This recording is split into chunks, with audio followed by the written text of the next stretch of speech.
நாங்கள் யாத்ராகமம் 20ஆம் அதிகாரத்துக்கு திருப்புவோம்.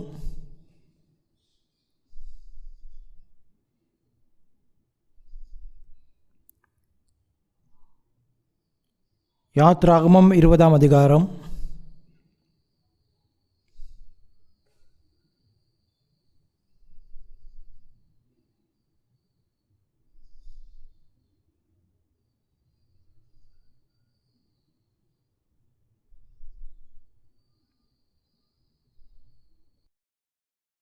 யாத்ராகமம் 20ஆம் அதிகாரம் 12ஆம் வசனம். உன் தேவனாகிய கர்த்தர் உனக்கு கொடுக்கிற தேசத்திலே உன் நாட்கள் நீடித்திருப்பதற்கு உன் தாப்பனையும் உன் தாயும் கணம் பண்ணுவாயாக. மற்ற கடவுள்களை வழிபடுவது, சிலை வணங்குவதும், கடவுளின் பெயரை தவறாக பயன்படுத்துவது பாவம் என்பதை நேற்று 10 கட்டளைகளில் பார்த்தோம்.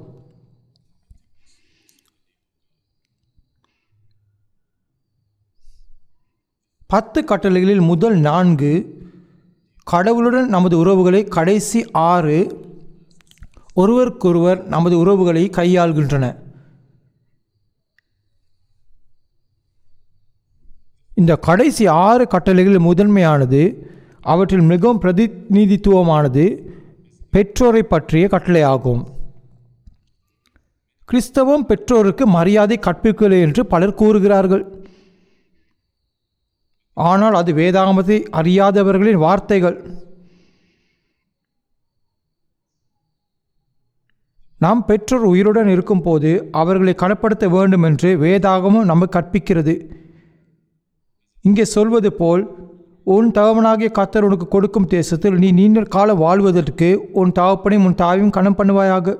பெற்றோரை பற்றி இந்த கட்டளை மட்டுமே அதை கடைபிடிப்பதற்கான ஒரு ஆசீர்வாதத்தை உறுதியளிக்கிறது. உங்கள் உடல் வாழ்க்கையில் நீங்கள் வெற்றி பெறவும் ஆசீர்வதிக்கப்படவும் விரும்பினால், உங்கள் பெற்றோருக்கு மரியாதை மற்றும் கீழ்ப்படிதல் போன்ற நல்ல வேலைகளை நீங்கள் செய்ய வேண்டும். உங்கள் பெற்றோருக்கு கணத்தை கொடுத்து அவர்களை நல்ல முறையில் நடத்தினால் நீங்கள் உங்கள் சந்ததியும் நிச்சயம் ஆசீர்வதிக்கப்படுவீர்கள். இது ஒரு வாக்குறுதி.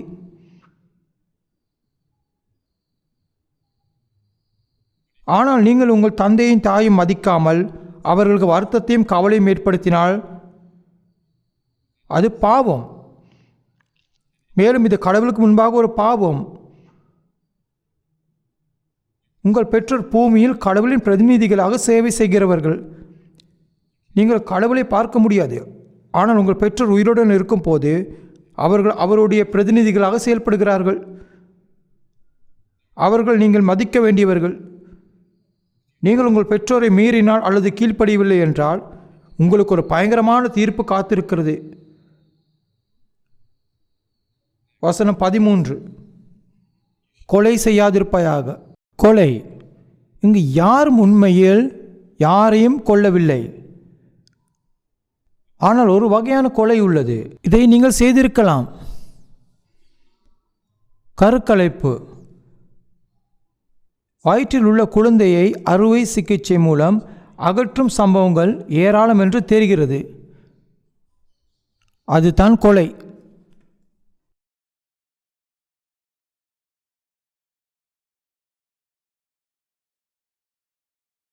குழந்தை உருவாவதையும் வளர்ச்சி அடைவதையும் மக்கள் உண்மையில் தங்கள் கண்களால் பார்க்க முடியாது என்பதால் அவர்கள் அதை கருக்கலைக்கும் போது அதை கொலை என்று நினைக்க மாட்டார்கள்.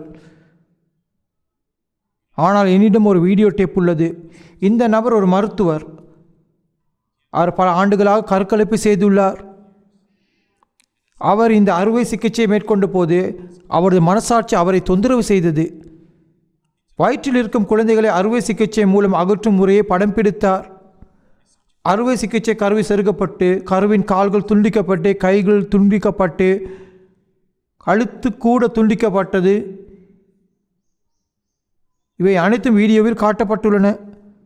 இதை பற்றி யோசிக்க சந்தேகத்துக்கிடமின்றி இது கொலைத்தான். மக்கள் இதை கொலை என்று நினைக்கவில்லை, ஏனென்றால் அவர்களால் அதை உண்மையில் பார்க்க முடியாது. ஆனால் ஒரு குழந்தை கருப்பையில் கருத்தரிக்கப்பட்டு அதன் உடல் ஏற்கனவே உருவாக தொடங்கினால் அந்த குழந்தையை கொள்வது நிச்சயமாக கொலைத்தான். கொலையில் பாவம் அதனுடன் மிக கடுமையான தண்டனையை கொண்டுள்ளது என்பதை நீங்கள் கருத்தில் கொள்ள வேண்டும். அடுத்து கூறுகிறது, விபசாரம் செய்யாதிருப்பாயாக. சட்டப்படி திருமணமான தம்பதிகள் ஒன்றாக உறங்குவதும் உறவு கொள்வதும் பாவம் அல்ல. அப்படித்தான் இருக்க வேண்டும் என்று கடவுள் விரும்புகிறார். ஆனால் நீங்கள் திருமணம் செய்து கொள்ளாத நிலையில் ஒருவருடன் உறவு கொண்டால், திருமணம் நிச்சயிக்கப்பட்டிருந்தாலும் அது விபசாரமாக கருதப்படுகிறது. நிச்சயதார்த்தம் என்றால் அது ஏன் விபசாரம்?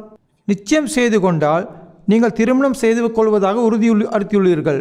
எனவே அர்த்தம் அதன் கணவன் மனைவி என்று அர்த்தமில்லை. பாலியல் உறவு என்பது கணவன் மனைவி இடையே மட்டும் ஏற்றுக்கொள்ளப்படும். நீங்கள் திருமணம் செய்து கொள்ளாத ஒருவருடன் நீங்கள் உறவு வைத்திருந்தால் அதுவே விபசாரம் என்று குறிப்பிடப்படும் மிக பெரிய பாவமாகும். இந்நாட்களில் பெரும்பாலான மக்கள் பாலியல் பாவங்களுக்கு உணர்ச்சி அற்றவர்களாகிவிட்டனர். திருமணத்துக்கு முன் பெண்களும் ஆண்களும் உறவு கொள்கிறார்கள். அவர்கள் இணக்கமாக இருப்பதை கண்டால் அவர்கள் திருமணம் செய்து கொள்கிறார்கள். இது ஆண்களுக்கும் பெண்களுக்கும் பொருந்தும். கன்னித்தன்மையை பொறுத்தவரை கன்னித்தன்மையை அவர்கள் கவனமாக பாதுகாத்து கொள்ள வேண்டும். நபர்கள் மற்ற பாவங்களை செய்வதிலிருந்து தாங்களே பாதுகாத்து கொள்ள முடியும். அவர்களால் மற்ற பாவங்களிலிருந்து விலகிக் கொள்ள முடிகிறது. ஆனால் அவர்களின் கன்னித்தன்மை மீறப்பட்டால் அல்லது அவர்களிடம் எடுக்கப்பட்டவுடன் அவர்கள் இதயத்தில் உள்ள பாதுகாப்புகள் உடனடியாக நொறுங்கி அவர்களின் வாழ்க்கை வீழ்ச்சி அடைகிறது. இது நடந்தவுடன் அவர்கள் பாவத்தை பற்றி உணராதவர்களாகி விடுவார்கள். அவர்களின் உடல் ஏற்கனவே அசுத்தமாகிவிட்டதால் இப்போது அது தேவையில்லை என்று அவர்கள் நினைக்கிறார்கள். அவர்கள் விட்டு விடுகிறார்கள். அதன் பிறகு அவர்கள் மற்ற பாவங்களையும் செய்ய தங்கள் இருதயங்களில் சுதந்திரமாக உணர்கிறார்கள். உங்கள் கன்னித்தன்மை உங்கள் வாழ்க்கை என்பதை நீங்கள் புரிந்து கொள்ள வேண்டும். ஒருவரின் கன்னித்தன்மை இழப்பது ஒருவரின் வாழ்க்கை இழப்பதற்கு சமம். நீங்கள் உண்மையிலே நேசிக்கக்கூடிய ஒரு ஆண் அல்லது பெண்ணை சந்திக்கும் வரை உங்கள் கன்னித்தன்மையை நீங்கள் கவனமாக காத்து கொள்ள வேண்டும். இதன் மூலம் 2 பேரும் ஒரே உடலாக ஒரே குடும்பமாக மாறி ஒரே குடும்பமாக மகிழ்ச்சியுடன் வாழ முடியும். ஒரு ஆணோ பெண்ணோ திருமணத்திற்கு முன் தங்கள் வாழ்க்கை துணை வேறு ஒரு பெண்ணுடன் அல்லது ஆணுடன் உடல் ரீதியில் தொடர்பு வைத்திருப்பதை கேள்விப்பட்ட உடனேயே அவரது இருதயம் மாறுகிறது. அது அவர்களின் காதலுக்கு முற்றுப்புள்ளி வைக்கலாம். இந்த விடயம் எவ்வளவு பயங்கரமானது! ஆனால் நமது இன்றைய காலகட்டத்தில் இந்த மதிப்புள்ள அனைத்தும் சிதைந்து போகின்றன. மேலும் இந்த வாழ்க்கை முறை எவ்வாறு முற்றிலும் அழிக்கப்படுகிறது என்பதை காணலாம். உங்களில் எவரேனும் திருமணத்திற்கு புறம்பாக இதுபோன்று உறவு வைத்திருந்தால் நீங்கள் மிக கடுமையான தண்டனையை பெறுவீர்கள். நீங்கள் மனத்தாழ்மை இல்லாவிட்டால், மனம் திரும்பவில்லை என்றால் உங்களுக்கு நம்பிக்கை வர வழியே இல்லை. அடுத்தது, களவு செய்யாதிருப்பாயாக. திருடுதல் என்றால் என்ன என்பதை நான் விளக்க வேண்டியதில்லை.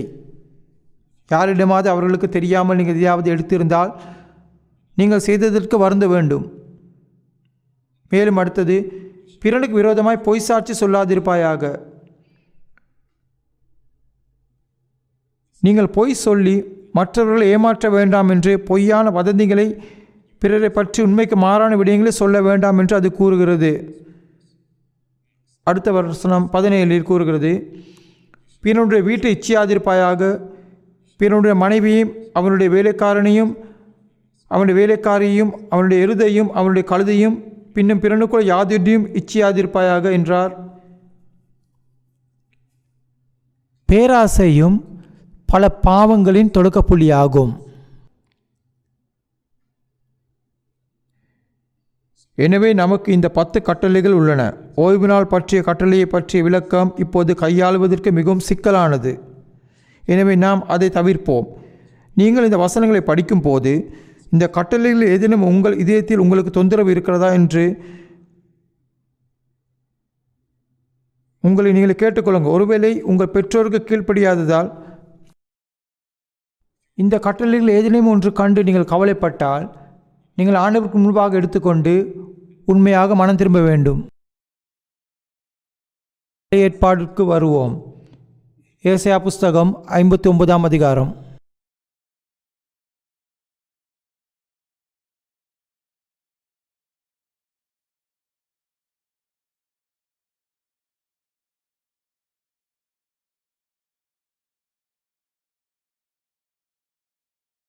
ஏசாயா 59ஆம் அதிகாரம்.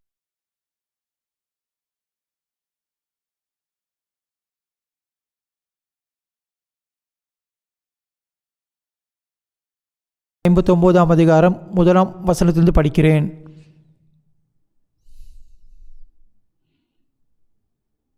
இதோ ரட்சிக்கக்கூடாத படிக்கு கர்த்தருடைய கை குறுகி போகவும் இல்லை, கேட்கக்கூடாத படிக்கு அவருடைய செவி மந்தமாகவும் இல்லை. உங்கள் அக்கிரமங்களே உங்களுக்கும் உங்கள் தேவனுக்கும் நடுவாக பிரிவினை உண்டாக்குகிறது. உங்கள் பாவங்களே அவர் உங்களுக்கு செவி கொடாத படிக்கு அவருடைய முகத்தை உங்களுக்கு மறைக்கிறது. இங்கே என்ன சொல்லுகிறது என்று பாருங்கள். நீங்கள் ஏன் காப்பாற்ற முடியாது என்று யோசிக்கிறீர்களா? கடவுளின் கரம் மிகவும் குறுக்கலாக இருப்பதால் அவர் உங்களை காப்பாற்ற முடியாது, அல்லது அவருடைய காது மிகவும் மந்தமாக இருப்பதால் ரட்சிப்புக்காக உங்கள் ஜெபங்களை கேட்க முடியாது.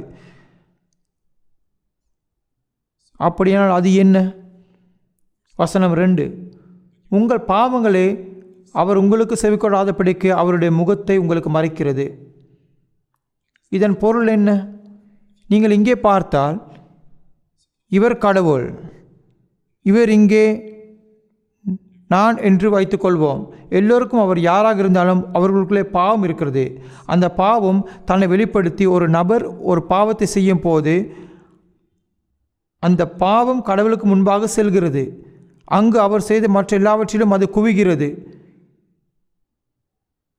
இந்த பாவங்களால் கடவுள் நம்மை காப்பாற்ற முடியாது. நான் கடவுளிடம் ஜெபித்தாலும் என் ஜெபம் பாவத்தின் இந்த தடை வரை சென்று அங்கே நின்று விடுகிறது.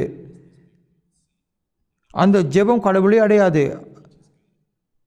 அது தன் காரணம். இயேசுவை நம்புபவர்கள் ஏசாயா 59ஆம் அதிகாரத்தில் உள்ள வசனங்களை படிக்க முடிகிறார்கள், ஆனால் சிந்திக்க மாட்டார்கள். அவர்கள் எப்படி இயேசுவை நம்புவார்கள் தெரியுமா? அவர்கள் ஜெபிக்க கற்றுக்கொள்கிறார்கள். இரண்டாவதாக அவர்கள் பாடல்களை கற்றுக்கொள்கிறார்கள். பின்னர்கள் அவர் வேதாமத்தை கற்றுக்கொள்கிறார்கள்.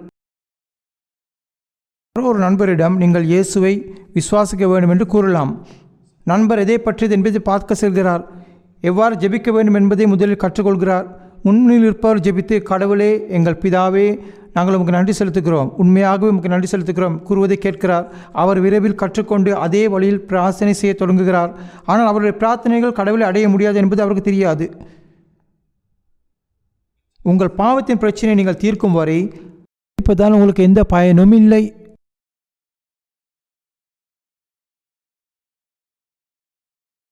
தயவு செய்து இதை பற்றி சிந்தித்து பாருங்கள். ஒருவேளை நீங்கள் இதுவரை நிறைய பிரார்த்தனைகள் செய்திருக்கலாம். தொடங்குவதற்கு முன்பு உங்கள் பாவத்தின் சிக்கலை முழுமையாக தீர்த்து விட்டீர்களா? அல்லது உங்கள் பாவத்தின் பிரச்சனை இருந்தும் நீங்கள் ஜெபித்துக் கொண்டிருக்கிறீர்களா? உங்கள் பாவம் கடவுளுக்கு முன்பாக இருந்தாலும் நீங்கள் ஜெபித்துக் கொண்டிருந்தால் அந்த ஜெபங்கள் அனைத்தும் வீண். அந்த ஜெபங்கள் ஆண்டவரை அடையவில்லை. மத்தேயு 6ஆம் அதிகாரத்தில், நீயோ ஜெபம் பண்ணும் போது உன் அறை வீட்டுக்குள் பிரவேசித்து உன் கதவை பூட்டி அந்தரங்கத்தில் இருக்கிற உன் பிதாவை நோக்கி ஜெபம் பண்ணு. அன்றியும் நீ ஜெபம் பண்ணும் போது அஞ்ஞானிகளைப் போல் வீண் வார்த்தைகள் அலப்பாதீயுங்கள். அவர்கள் அதிக வசனிப்பினால் தாங்கள் ஜெபம் கேட்கப்படும் என்று நினைக்கிறார்கள். உங்கள் பிதாவை நோக்கி வேண்டிக் கொள்கிறதற்கு முன்னே உனக்கு இன்னது தேவை என்று அவர் அறிந்திருக்கிறார். இதைத்தான் வேதாகமம் சொல்லுகிறது. இயேசு இவ்வாறு கூறினார், நாம் சத்தமிட்டு ஒரே பிரார்த்தனையை மீண்டும் சொல்லக்கூடாது என்று அவர் கூறினார். நீங்கள் அவரிடம் கேட்பதற்கு முன்பே உங்களுக்கு என்ன தேவை என்று அவர் அறிந்திருக்கிறார். நீங்கள் தீவிரமாக விரும்பும் ஏதாவது இருந்தால் நீங்கள் ஒரு சிறந்த குழந்தையைப் போல கடவுளுக்கு முன்பாக இந்த விருப்பத்தை வெளிப்படுத்த வேண்டும். அதுதான் ஜெபம். புதிதாக பிறந்த குழந்தை பொறுத்தவரை அது அழும் போது பிரார்த்தனை செய்கிறது. அதன் கால்களை உயர்த்தி வேகமாக வளைத்து அழும் போது அது ஒரு வகையான பிரார்த்தனை.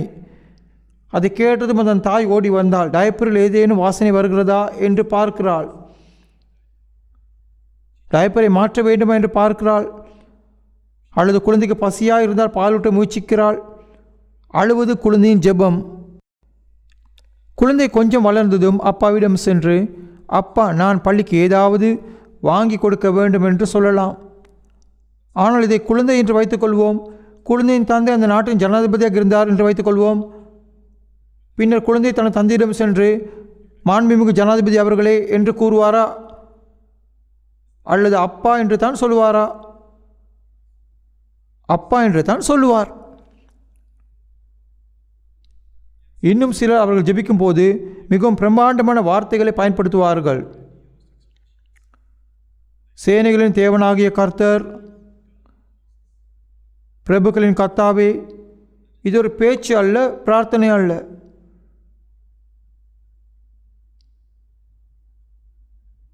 எனவே பேச்சுகள் போன்ற பிரார்த்தனைகள் உள்ளன, கோஷங்கள் உள்ளன, பிரசங்கங்கள் போன்ற பிரார்த்தனைகள் உள்ளன. மேலும் யாரோ ஒருவர் வந்து பிரார்த்தனை செய்யும் அன்பர்களின் முகத்தில் அடிக்கும் பிரார்த்தனைகளும் உள்ளன. ஆனால் பல்வேறு வகையான பிரார்த்தனைகள் எதுவும் உண்மையான பிரார்த்தனைகள் அல்ல. அவை அனைத்து முறைப்படுத்தப்பட்ட சடங்குகளின் ஒரு பகுதி மட்டுமே. ஜெபம் என்பது அது அல்ல. நீங்கள் நெருங்கிய நண்பரிடம் எப்படி பேசுவீர்கள்? உங்களிடம் ஒரு கேள்வி கேட்கிறேன். ஒரு குடும்பத்தில் மிக நெருக்கமான இருவர் யார்? மாணவர்களும் வாழ்க்கை துணையும் அவர்கள் நெருங்கிய நபர் இல்லையா? ஒரு கணவனும் மனைவியும் ஒன்றாக உணவு மேசையில் அமைந்திருக்கும் போது மனைவி தன் கணவனை உரத்த குரலில், என் கணவர் நிறுவனத்தில் உயர்ந்த மதிவாதிக்குரியவர் என்று வெளிப்பாடுதலை பயன்படுத்துவாரா? அவர் அதை செய்வாளா? இல்லை. அவர்கள் ஒருவருக்கொருவர் மென்மையாக பேசுவார்கள். ஆனால் அவர்கள் சொல்வதை சுற்றியவர்கள் கேட்க மாட்டார்கள். ஜெபம் கடவுளுக்கும் அவருக்குள் உண்மையான வாழ்க்கை கொண்ட ஒரு நபருக்கு இடையிலான உரையாடல். ஜெபம் செய்வது சுவாசம் போன்றது என்று மக்கள் சொல்கிறார்கள். உங்களிடம் ஒரு கேள்வி கேட்கிறேன். சுவாசிப்பது உயிருள்ளவரா அல்லது இறந்தவரா? நான் கேட்க வேண்டுமா? நீங்கள் எப்போதாவது சடலம் சுவாசிப்பதை பார்த்திருக்கிறீர்களா? ஜெபம் என்பது சுவாசம் போன்றது என்றால் உயிருடன் இருப்பவர்கள் தானாகவே சுவாசிக்கிறார்கள். ஜெபிப்பது மூச்சு விடுவது போல் இருந்தால் நீங்கள் ரட்சிக்கப்பட்டு உங்கள் பாவங்களின் பிரச்சனை தீர்க்கப்பட்டவுடன் நீங்கள் தானாகவே கடவுளிடம் ஜெபிப்பீர்கள். நீங்கள் தானாகவும் இயல்பாகவும் ஜெபிப்பதை காணலாம்.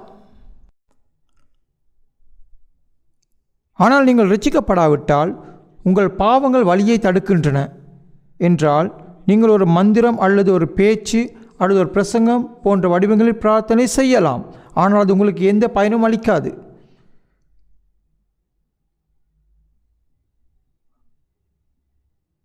உங்களில் யாருக்காவது இதுவரை ஜெபிக்கும் பழக்கம் இருந்தால் தயவுசெய்து இதை பற்றி மிகவும் ஆழமாக சிந்தித்து பாருங்கள். கடவுள் உண்மையில் உங்கள் ஜெபங்களை கேட்டாரா என்று உங்களை கேட்டுக்கொள்ளுங்கள். உங்களுக்கும் கடவுளுக்கும் இடையிலான பாவத்தின் பிரச்சனை முற்றிலும் தீர்க்கப்பட்டதா? ஒரு முறை இல்லை என்றால் கடவுள் உங்கள் ஜெபங்களை கேட்டதில்லை என்று நீங்கள் கருதலாம்.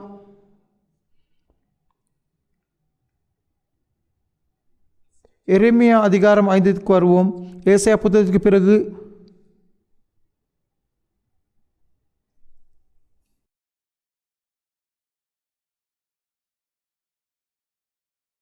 எரேமியா 5ஆம் அதிகாரம் 25ஆம் வசனம். எரேமியா 5ஆம் அதிகாரம் 25ஆம் வசனம். உங்கள் அக்கிரமங்கள் இவைகளை விலக்கி உங்கள் பாவங்கள் உங்களுக்கு நன்மையை வரவொட்டாதிருக்கிறது. இப்போது இதை பாருங்கள். கடவுள் இந்த நபருக்கு ஏதாவது நல்லது கொடுக்க விரும்புகிறார் என்று வைத்துக்கொள்வோம். ஆண்டவரிடம் நமக்கு வரும் சிறந்த விடயம் எது தெரியுமா? சம்பாதிப்பது என்று நினைக்கிறீர்களா? கல்வியில் வெற்றி பெற புத்திசாலித்தனம் என்று நினைக்கிறீர்களா? இந்த வாழ்க்கையில் வெற்றி பெற எங்களுக்கு உதவும் என்று நினைக்கிறீர்களா? ஒருவேளை ஒரு இளம்பெண் ஒரு பணக்கார அழகான இளைஞனை தன் கணவனாக கண்டுபிடிக்கும் போது அவன் கடவுளின் பரிசு என்று நினைக்கலாம். ஆனால் அதுவும் இல்லை.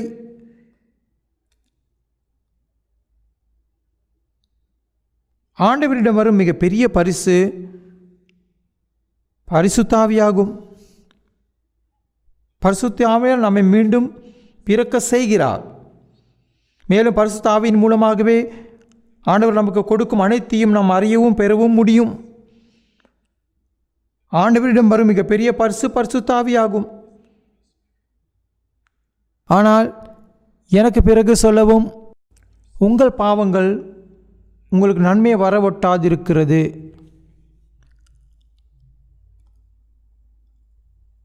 ஆண்டவரிடம் நமக்கு வரும் நல்ல விடயம் பரிசுத்த ஆவியாகும். ஆனால் இந்த பாவம் இங்கே இருந்தால் பரிசுத்த ஆவியானவர் உங்களிடம் வர முடியாது. உங்கள் பாவம் கடவுளுக்கு முன்பாக இருந்தால் பரிசுத்த ஆவியானவர் உங்கள் ஆவிக்குள் நுழைய முடியாது.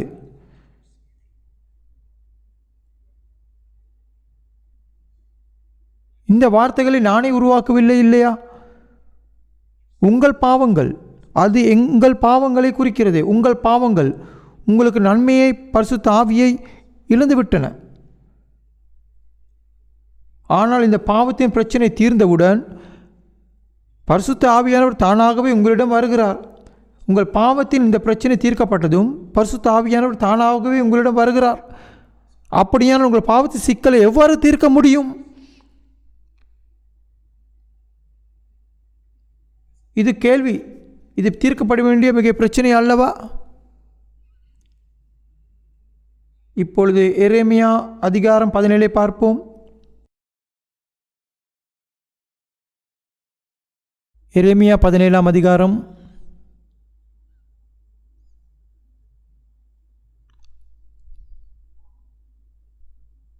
9 வசனத்திலிருந்து வாசிக்கிறேன். 9 வசனம். எரேமியா 17 அதிகாரம் 9 வசனம். எல்லாவற்றை பார்க்கிலும் இருதயமே திருக்குள்ளதும் மகா கேடுள்ளதுமாயிருக்கிறது. அதை அறியத்தக்கவன் யார்? கர்த்தராகிய நானே ஒவ்வொருவனுக்கும் அவனவன் வழிகளுக்கும் செய்கைகளின் பலன்களுக்கும் தக்கதை கொடுக்கும்படிக்கு இருதயத்தை ஆராய்கிறவரும் உள்ளந்திரியங்களை சோதித்தருகிறவருமாயிருக்கிறேன். இங்கே என்ன சொல்கிறது என்று பாருங்கள். மக்கள் உணராத ஒன்று உள்ளது. மக்களுக்கு தெரியாத ஒன்று இருக்கிறது. நீங்கள் இதற்கு முன் பன்றிகளுக்கு உணவளித்ததில்லை இல்லையா? பன்றிகள் எவ்வளவு அழுக்கு என்று உங்களுக்கு தெரியாது. முன்பு ஒரு காலத்தில் நான் சில பன்றிகளை வளர்த்தேன். நீங்கள் ஒரு பன்றிக்குட்டியை பார்த்தால் பன்றிகள் சுற்றி நடப்பதையும் தங்கள் சொந்த மலத்தில் அமர்ந்திருப்பதையும் காண்பீர்கள். அவை பயங்கரமான நாற்றம் கூட. அவை உண்மையை அசுத்தமான விலங்கு. ஆனால் அதைவிட அசுத்தமானது ஒன்று இருக்கிறது என்று ஆண்டவர் கூறுகிறார். அது ஒன்று, அது மனிதனின் இருதயம். அநேகமாக இதுவரை உலகில் வாழ்க்கையில் உள்ள இதயம் அழுக்காகவும் பொல்லாததாகவும் வஞ்சகமாகவும் இருப்பதாக நீங்கள் நினைக்கவில்லையா? உங்கள் இதயம் வஞ்சகமானது என நீங்கள் நினைத்திருக்க வாய்ப்பில்லை. ஆனால் உங்களிடம் ஒன்று கேட்கிறேன். பன்றி பொய் சொல்லாது. ஒரு பன்றியின் வயிறு நிரம்பி இருந்தால் அது ஒலி எழுப்பாது. ஆனால் அது பசியாக இருக்கும்போது அதிக சத்தம் எழுப்பும் அல்லவா? சினுங்கும். பன்றிகள் பொய் சொல்லாது.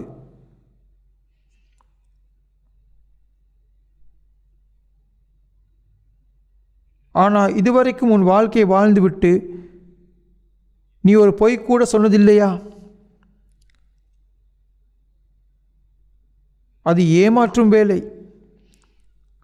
பன்றி வஞ்சகம் இல்லை. ஆனால் நம் இதயத்தில் வஞ்சகம் இருக்கிறது. நாங்கள் ஒருவரை சந்திக்கிறோம். வெளியில் புன்னகைத்து கைக்குலுக்கி எப்படி இருக்கிறீர்கள் என்று அவரிடம் கேட்போம். பொதுவாக அவர்களை பார்த்து நாங்கள் மகிழ்ச்சி அளிக்கிறோம் என்று பாசாங்கு செய்கிறோம். ஆனால் உள்ளே என்ன?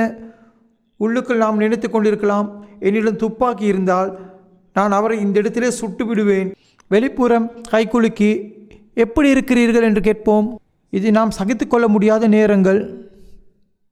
பிறர் வெற்றி பெறுவதை தாங்கிக் கொள்ள முடியாத நேரங்களும் உண்டு. நாங்கள் பொறாமைப்படுகிறோம். மரியாதைக்குரிய மனிதர் இருக்கிறார் என்று வைத்துக்கொள்வோம். அவர் எதையும் செய்யாமல் அமைதியாக உட்கார்ந்திருந்தார். அவர் ஒரு நல்ல அபிப்பிராயத்தை அளிக்கலாம். மக்கள் அவரை பார்த்து இவர் ஒரு நல்ல மனிதர் என்ற ஒரு அபிப்பிராயத்தை ஏற்படுத்தலாம். அவர் மென்மையான குணம் உள்ளவர் என்று கூட நீங்கள் சொல்லலாம். நீங்கள் அவரிடம் சென்று அவரிடம் ஏதாவது தப்பான விடத்தை செய்து அவர் செய்யாததை அவர் செய்ததாக அவரை குற்றச்சாட்டுப்படுத்தும் போது அவருடைய கோபம் வெளிவரும். அந்த மனிதர் சத்தம் போடுவார், அடப்பாவி.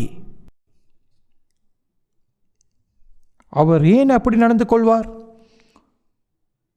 உள்ளே இருக்கும் அக்கிரமம் தான் காரணம். அந்த நபருக்குள் தீமை இல்லை என்றால் நீங்கள் எவ்வளவு துன்புறுத்தினாலும் அவர் அமைதியாக இருப்பார். யாரோ ஒருவர் எரிச்சல் அடைவதற்கு ஒரு சிறிய அசைவு மட்டுமே தேவைப்படுகிறது. அவர்களுக்கு வெறுப்பு, கோபம், சாபகம் எழும்பும். அது ஏன்? மனிதருக்குள் தீமை இருக்கிறது என்பதற்கான அறிகுறி. மற்றும் வஞ்சகம் உள்ளது. வேறு வார்த்தையில் கூறுவதானால் மனிதருக்குள் பாவம் இருக்கிறது. எனவே அது இங்கே கூறுகிறது, எல்லாவற்றை பார்க்கிலும் இருதயமே திருக்குள்ளதும் மகா கேடுள்ளதுமாய் இருக்கிறது. அறியத்தக்கவன் யார்? இதை பற்றி யோசியுங்கள். நீங்கள் இந்த உலகில் உங்கள் வாழ்க்கை இதுவரை வாழ்ந்து கொண்டிருக்கும் போது உங்கள் இதயம் எவ்வளவு வஞ்சகமானது, உங்கள் இதயம் எவ்வளவு பொல்லாதது, எவ்வளவு பாவமானது என்பதை நீங்கள் அறிந்திருக்கவில்லை. இதை யார் புரிந்து கொள்ள முடியும்? இதுவரை இதை பற்றி உங்களுக்கு தெரியாமல் இருந்திருந்தால் உங்கள் வாழ்க்கை பிரச்சனை இல்லை என்பது போல் வாழ்ந்தீர்கள். இதுதான் பிரச்சனை. அதை இப்படி விளக்குகிறேன். உங்கள் உடலில் புற்றுநோய் செல் இருந்தது என்று வைத்துக்கொள்வோம். புற்றுநோய் செல்கள் ஆக்சிஜனை விரும்புவதில்லை. அதனால் உங்களுக்கு இருக்கும் புற்றுநோய் கொஞ்சம் கொஞ்சமாக வளர்ந்து கொண்டே செல்கிறது. ஆனால் அது வளர்ந்து கொண்டிருந்தாலும் உங்களுக்கு அது முற்றிலும் தெரியாது. உங்களுக்கு எதுவும் தெரியாது. கேன்சர் வலியை உண்டாக்கும் அளவுக்கு வளர்ந்த பிறகு தான் அது உங்களுக்கு தெரியும். ஆனால் அது ஏற்கனவே தாமதமாகிவிட்டது. அந்த நேரத்தில் அதை குணப்படுத்த வழி இல்லை. அதுபோலவே மனிதனுக்குள் பாவமும் அக்கிரமமும் வஞ்சகமும் இருந்தாலும் அதை அறியாமல் மக்கள் வாழ்கிறார்கள். அவர்கள் அதை மறந்து வாழ்கிறார்கள். பின்னர் அவர்கள் கண்டுபிடிக்கும் போது அது ஏற்கனவே தாமதமாகிவிட்டது. மிகவும் தாமதமாக புற்றுநோயை கண்டறியும் நபர்களைப் போலவே தாமதமாகும் முன் இதை உணர்ந்து கொள்ள வேண்டும். இந்த வஞ்சகம், இந்த அக்கிரமம், இந்த பாவம் உங்களுக்குள் இருக்கிறது என்பதை உணர வேண்டும்.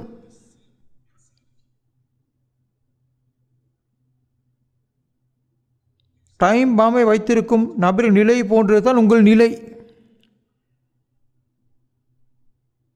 இங்கே என்ன சொல்லுகிறது என்று பாருங்கள்.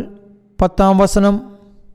கர்த்தராகிய நானே ஒவ்வொருவனுக்கும் அவனவன் வழிகளுக்கும் செய்கைகளின் பலன்களுக்கும் தக்கதை கொடுக்கும்படிக்கு இருதயத்தை ஆராய்கிறவரும் உள்ளந்திரியங்களை சோதித்தருகிறவருமாயிருக்கிறேன். இதை பாருங்கள். ஒரு நாள் கடவுள் ஒவ்வொருவருக்கும் அவர்களின் நடத்தைக்கு ஏற்ப அவர்களின் செய்கைகளுக்கு தகுந்தாற்போல் வெகுமதி அளிப்பார் என்று கூறுகிறது. வேறு வார்த்தையில் கூறுவதானால் அவர் அனைவரையும் நியாயம் தீர்ப்பார். எனவே நீங்கள் எந்த பாவம் செய்திருந்தாலும் அந்த பாவங்களுக்கு நீங்கள் தண்டிக்கப்படுவீர்கள் என்று கூறுகிறது. இதுதான் தீர்ப்பு. இந்த உலகில் நீங்கள் செய்த அனைத்து பாவங்களுக்கும் நீங்கள் வேண்டுமென்று செய்தாலும் அல்லது வேண்டுமென்றே செய்யாவிட்டாலும் சரி, ஒரு நாள் வரும். அது ஏன்? அதை யார் புரிந்து கொள்ள முடியும்? உள்ளத்தில் உள்ளதை அறிபவர் ஆண்டவரே. இதுதான் காரணம். ஆண்டவர் இதயத்தை ஆராய்ந்து மனதை ஆராய்கிறவர். கடவுள் நம்மை உள்ளேயும் வெளியேயும் அறிந்திருப்பதால் நாம் நம் இதயத்தில் என்ன நினைக்கிறோம், என்ன விரும்புகிறோம், என்ன செய்கிறோம் என்பதை அவர் அறிவார். இவை அனைத்திற்கும் நாம் பணம் செலுத்த வேண்டிய நாள் வரும். எனவே இது மிகவும் மோசமான நிலைமை.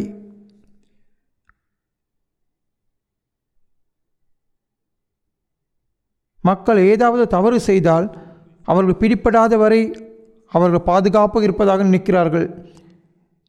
யாருக்கும் தெரியாமல் அவர்கள் குற்றத்தை செய்யும் போது அவர் கண்டுபிடிக்கப்படாமல் தப்பித்தாலும் மின்னல் ஒளியலையால் ஒளிர்வதைப் போல எல்லாவற்றையும் பார்க்கும் ஆண்டவரின் பார்வையில் அவர்களின் செயல்கள் தப்பவில்லை.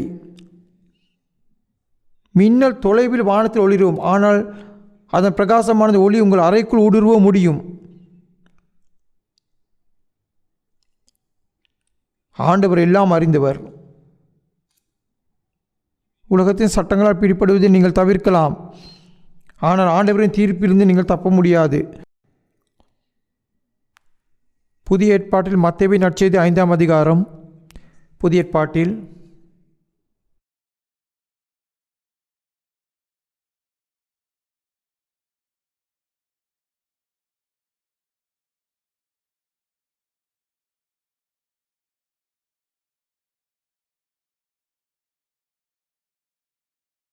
மத்தேயு 5ஆம் அதிகாரம் 21ஆம் வசனம்.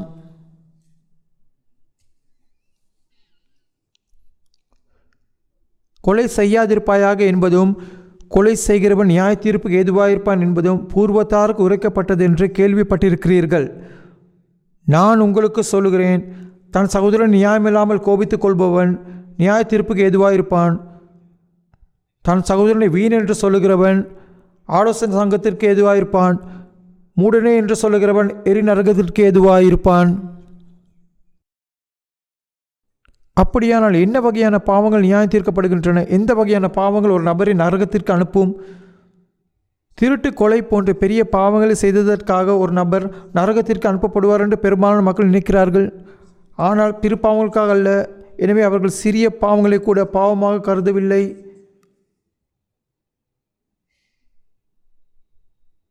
இதை பற்றி இயேசு என்ன சொன்னார்? இங்கே என்ன சொல்லுகிறது என்று பாருங்கள்.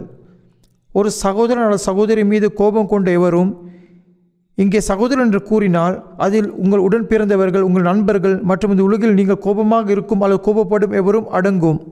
உங்களிடம் கோபம் கொள்ளுதல், பொறாமை கொள்ளுதல், எரிச்சல் அடைதல் சொல்லுகிறது. ஒவ்வொரு முறையும் நீங்கள் இதை செய்யும் போது நீங்கள் யாராக இருந்தாலும் பரவாயில்லை, நீங்கள் நியாயம் தீர்க்கப்படுவீர்கள்.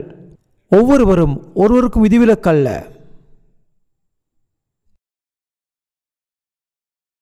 கடுமையான பாவங்கள் மாத்திரம் நியாயம் தீர்க்கப்படும் என்று அல்ல. அநேகமான பாவங்களில் மிக அடிப்படையானது கோபம் கொள்ளும் பாவமாகும். இந்த உலகில் கோபப்படாத ஒரு நபர் கூட இருக்க முடியாது.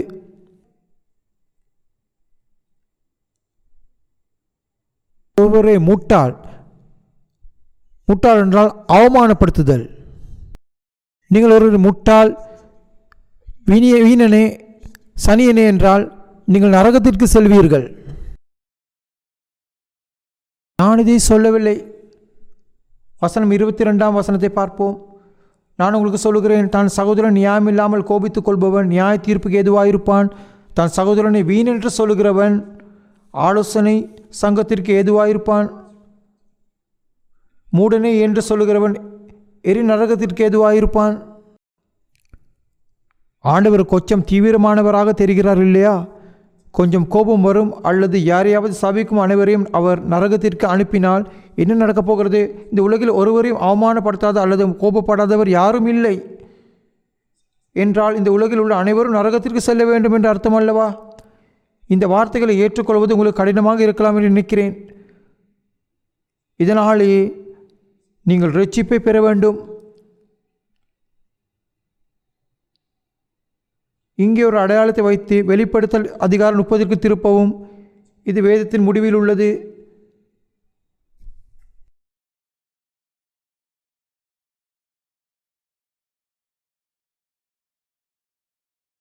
வெளிப்படுத்தல் 20ஆம் அதிகாரம். வெளிப்படுத்தல் 20ஆம் அதிகாரம் 12ஆம் வசனத்தில் வாசிக்கிறேன். வெளிப்படுத்தல் 20 வசனம் 12. மரித்தோராகிய சிறியோரையும் பெரியோரையும் தேவனுக்கு முன்பாக நிற்க கண்டேன். அப்பொழுது புஸ்தகங்கள் திறக்கப்பட்டன. ஜீவ புஸ்தகம் எனும் வேறொரு புஸ்தகம் திறக்கப்பட்டது. அப்பொழுது புஸ்தகங்கள் எழுதப்பட்டவைகளின்படியே மரித்தோர் தங்கள் கிரியைகளுக்கு தக்கதாக நியாய தீர்ப்படைந்தார்கள். சமுத்திரம் தன்னிலுள்ள மரித்தோரை ஒப்புவித்தது. மரணமும் பாதாளமும் தங்களிலுள்ள மரித்தோரை ஒப்புவித்தன. யாவரும் தங்கள் தங்கள் கிரியைகளின்படியே நியாய தீர்ப்படைந்தார்கள்.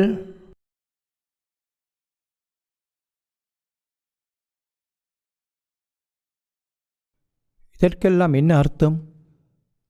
இந்த வரி மனிதகுல வரலாற்றை குறிக்கிறது.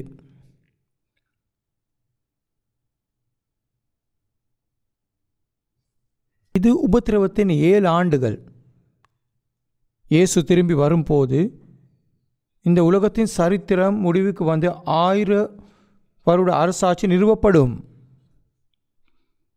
பின்னர் இங்கே முடிவில் இந்த உலகில் இதுவரை பிறந்த அனைவரும், முதலில் இரட்சிக்கப்படாமல் இருந்த அனைவரும், அவர்கள் ஒவ்வொருவரும் அந்த நேரத்தில் உயிர்த்தெழுத்தப்படுவார்கள்.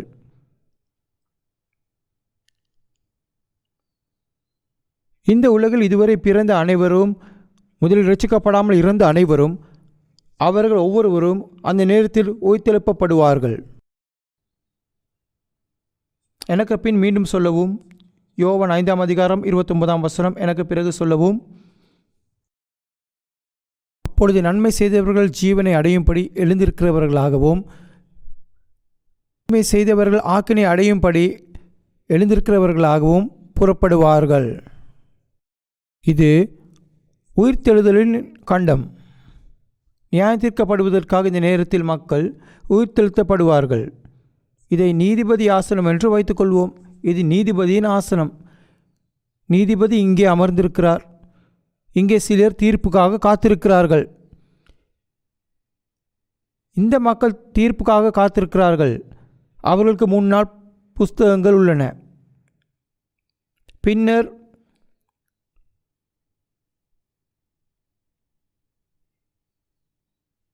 இங்கே நீதிபதியின் முன் ஆசனத்தில் மற்றொரு புத்தகம் உள்ளது. இது ஜீவ புஸ்தகம். இந்த ஜீவ புஸ்தகத்தில் பெயர் பதிவு செய்யப்படாதவர்கள் நியாயம் தீர்க்கப்பட வேண்டும். ஜீவ புஸ்தகத்தில் பெயர் உள்ளவர்கள் இந்த தீர்ப்பை எதிர்கொள்ள வேண்டியதில்லை. மீண்டும் பிறந்தவர்களின் பெயர்கள் அங்கு எழுதப்பட்டுள்ளன. 12ஆம் வசனத்தை இன்னொரு முறை படிப்போம். மரித்தோராகிய சிறியோரையும் பெரியோரையும் தேவனுக்கு முன்பாக நிற்க கண்டேன். அப்பொழுது புஸ்தகங்கள் திறக்கப்பட்டன. ஜீவ புஸ்தகம் என்னும் வேறொரு புஸ்தகம் திறக்கப்பட்டது. அப்பொழுது புஸ்தகங்களில் எழுதப்பட்டவைகளின் படியே மரித்தோர் தங்கள் தங்கள் கிரியைகளுக்கு தக்கதாக நியாய தீர்ப்படைந்தார்கள். எனவே இந்த மக்கள் நியாயம் தீர்க்கப்படுகிறார்கள்.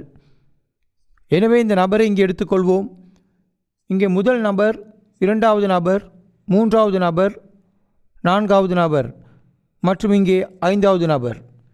இந்த முதல் நபர் தனது வாழ்நாளில் ஒரு முறை மட்டுமே கோபமடைந்தார் என்று வைத்துக்கொள்வோம். ஒரு முறை தான் நிதானம் இழந்தார். அவருக்கு கோபம் வந்தது. அந்த நபர் ஒரு முறை கோபமடைந்தார். இதன் விளைவாக அந்த நபர் அந்த பாவத்திற்கு நியாயம் தீர்க்கப்பட்டு நரகத்திற்கு அனுப்பப்படுகிறார்.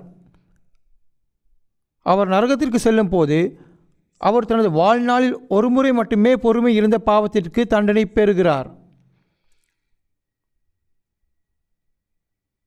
நரகத்தில் நீங்கள் செய்ததற்கு மட்டுமே நீங்கள் தண்டிக்கப்படுவீர்கள். எரேமியா 17ஆம் அதிகாரத்தில் ஒவ்வொருவனுக்கும் அவனவன் வழிகளுக்கும் செய்கைகளின் பலன்களுக்கும் தக்கதை கொடுக்கும்படிக்கு இதுபோலவே ஒருவன் செய்த செயலுக்காக தண்டனை கொடுக்கப்படுகிறது.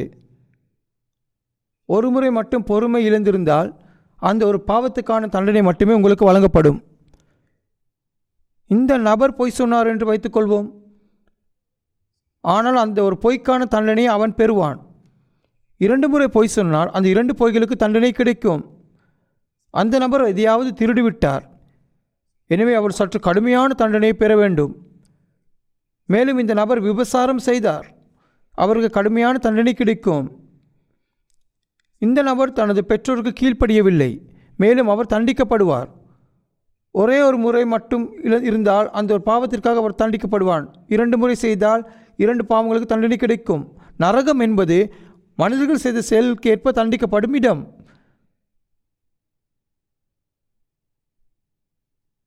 அதனால் அதுதான் தீர்ப்பு.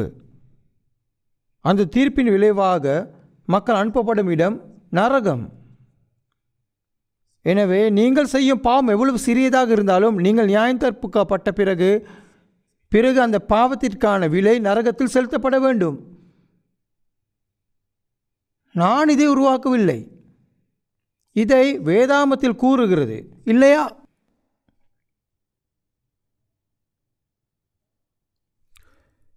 வேதாகமம் நிச்சயமாக உண்மை என்பதை நீங்கள் கருத்தில் கொண்டீர்கள் இல்லையா? இதை உங்கள் இருதயத்தில் ஒப்புக்கொள்ள விரும்பாமல் இருக்கலாம் அல்லது நம்ப விரும்பாமல் இருக்கலாம். ஆனால் இந்த உண்மை தெளிவாக உள்ளது.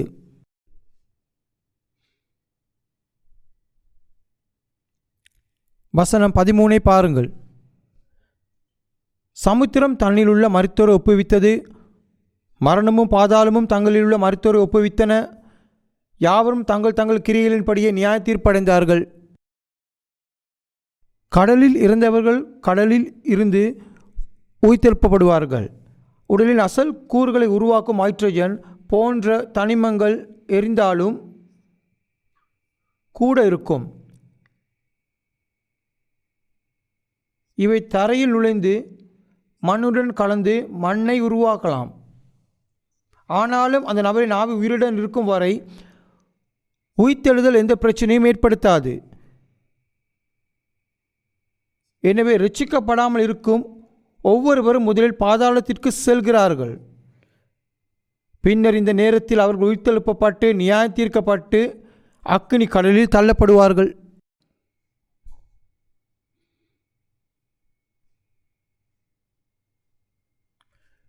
இதை பற்றி சிந்திப்போம். நீங்கள் வேதாகமத்தை படிக்கும்போது, இந்த வார்த்தைகளை கேட்கும்போது, இது உண்மையாக இருக்க முடியாது, வாருங்கள் இது உண்மை என்று நான் நினைக்கவில்லை.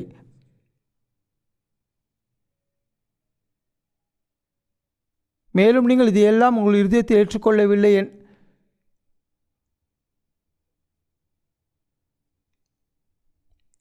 அப்படியானால் இந்த வார்த்தைகள் உங்களுக்கு நிஜமாகும் போது நீங்கள் என்ன செய்ய போகிறீர்கள்?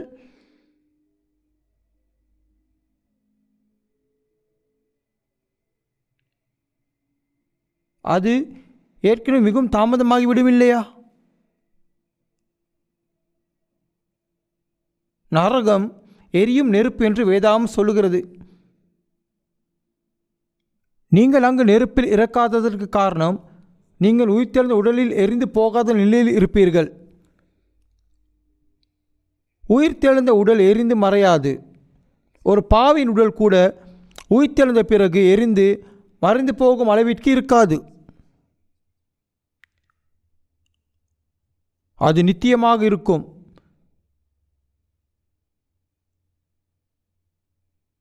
இதனால் தான் இயேசு மத்தேயு 5ஆம் அதிகாரத்தில் இவ்வாறு பேசினார். மத்தேயு 5ஆம் அதிகாரம். நாங்கள் மத்தேயு 5ஆம் அதிகாரத்துக்கு செல்வோம்.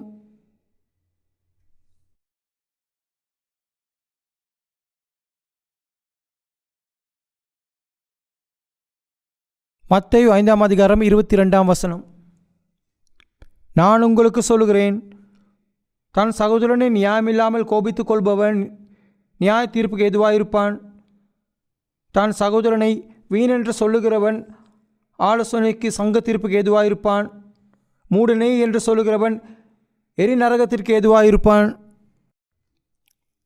இயேசு விளையாட்டாக சொல்லவில்லை, உண்மையை அப்படியே சொல்லிக் கொண்டிருக்கிறார். வசனம் 25.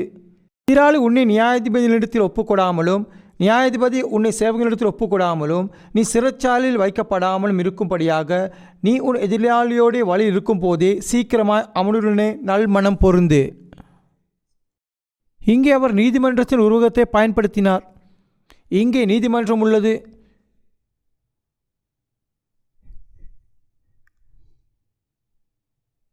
இது நீதிமன்றத்துக்கு செல்லும் பாதை.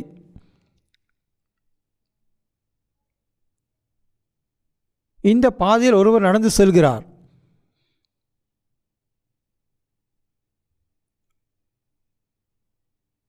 இந்த நபர் அவரை வழிநடத்துகிறார். இவர் அவரை வழிநடத்துகிறார். ஆனால் அவர்கள் எங்கு செல்கிறார்கள்? மக்கள் நியாயம் தீர்க்கப்படும் இடம் இது.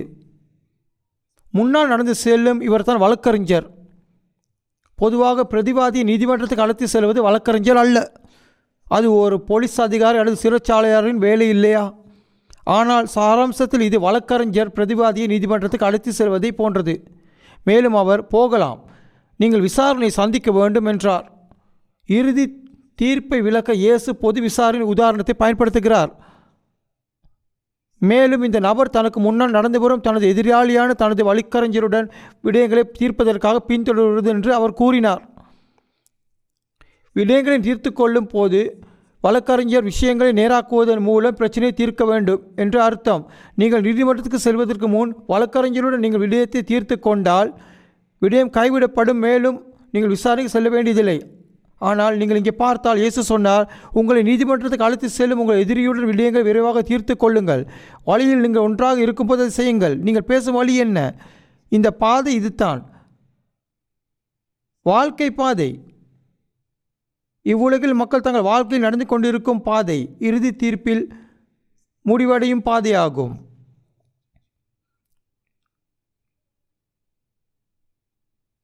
இப்போது நீங்கள் இந்த பாதையில் நடந்து கொண்டிருக்கிறீர்கள்.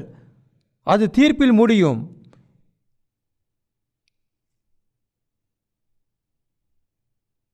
இவ்வுலகில் பிறந்த ஒவ்வொருவரும் இந்த பாதையில் நடக்கிறார்கள். வழியில் நீங்கள் செல்லக்கூடிய பக்கப்பாதை எதுவும் இல்லை. ஒவ்வொரு நபரும் இந்த பாதையில் தீர்ப்புக்கு நடந்து கொண்டிருக்கிறார்கள். ஆகவே நாம் விசாரணைக்கு வந்து நியாயம் தீர்க்கப்படுவதற்கு முன் நம்முடைய எதிரியுடன் இந்த விடயத்தை தீர்க்க வேண்டும் என்று இயேசு கூறினார். அப்படியானால் இந்த எதிரி என்றால் என்ன? இந்த எதிரி உங்களுக்குள் இருக்கும் மனசாட்சி. உங்களுக்குள் இருப்பது உங்கள் மனசாட்சி. ஒவ்வொரு நபருக்கும் அவரது இருதயத்தில் 2 பக்கங்கள் உள்ளன. அவர் தனது சொந்த விருப்பத்தை வைத்திருக்கிறார். ஆனால் அதே நேரத்தில் அவரது மனசாட்சி அவரை தொந்தரவு செய்கிறது.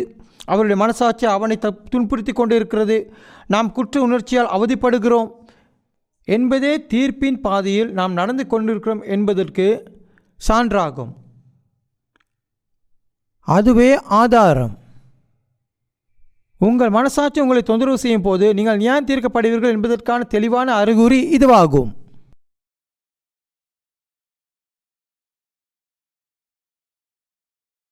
ஆகவே இந்த மனிதன் தனது எதிரியுடன் விடயங்களை தீர்த்து கொள்ளும் போது அவன் ரட்சிக்கப்பட்டவுடன் அவனது மனசாட்சி இனி அவனை தொந்தரவு செய்யாது என்பதை கண்டுபிடிப்பான். இது உங்கள் எதிரியுடன் விடயங்களை தீர்க்கிறது என்று நீங்கள் ரட்சிக்கப்படும் போது உங்கள் மனசாட்சியுடன் நீங்கள் உடன்படிக்கைக்கு வருகிறீர்கள். இங்கே எதிரி என்று குறிப்பிடப்படுகிறீர்கள். அவருடன் நீங்கள் நடந்து கொண்டிருக்கிறீர்கள். உங்கள் மனசாட்சி உங்களை தொந்தரவு செய்யாது. பின்னர் நீங்கள் இங்கே முடிவடைய மாட்டீர்கள். நீங்கள் ரட்சிக்கப்படுவீர்களானால் இதனாலேயே நீங்கள் எந்த வகையிலும் காப்பாற்றப்பட வேண்டும்.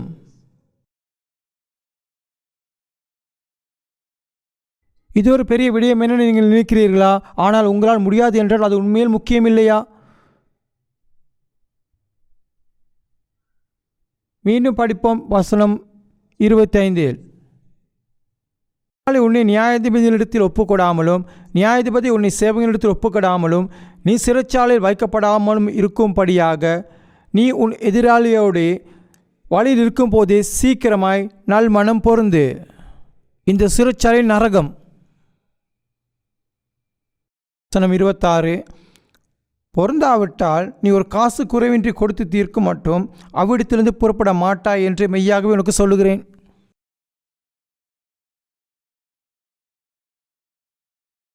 இங்கே சிறைச்சாலை என்பது உண்மையில் நரகம். இங்கே கூறும்போது கடைசி பணத்தை செலுத்தும் வரை நீங்கள் வெளியேற மாட்டீர்கள் என்று கூறுகிறது. உங்கள் எல்லா பாவங்களுக்கும் முழுமையான வெளியே நீங்கள் செலுத்தும் வரை நீங்கள் அங்கிருந்து வெளியேற முடியாது என்று அர்த்தம். ஒரு காசு என்றால் என்ன? இது நம்மிடம் உள்ள மிக சிறிய அளவியல் பண அலகு.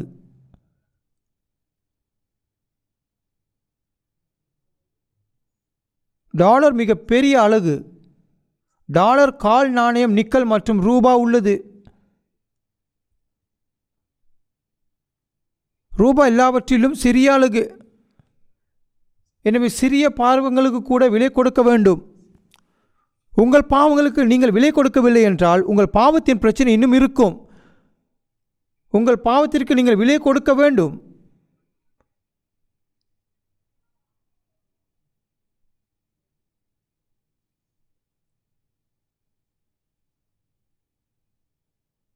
உங்கள் சொந்த சூழ்நிலை பற்றி சிந்தியுங்கள்.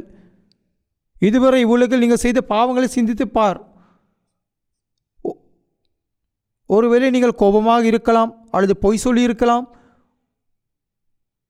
ஒருவேளை நீங்கள் பொறாமைப்பட்டிருக்கலாம், அல்லது மற்றவர்களை ஏமாற்றி இருக்கலாம். ஒருவேளை நீங்கள் விபசாரம் செய்திருக்கலாம். நீங்கள் செய்த இந்த பாவங்களுக்கான விலையை நீங்கள் முழுமையாக செலுத்தி விட்டீர்களா என்று நீங்களே உங்களை கேட்டுக்கொள்ளுங்கள். கடைசி காசு வரை உங்கள் பாவங்கள் அனைத்திற்கும் விலை கொடுத்து விட்டீர்களா?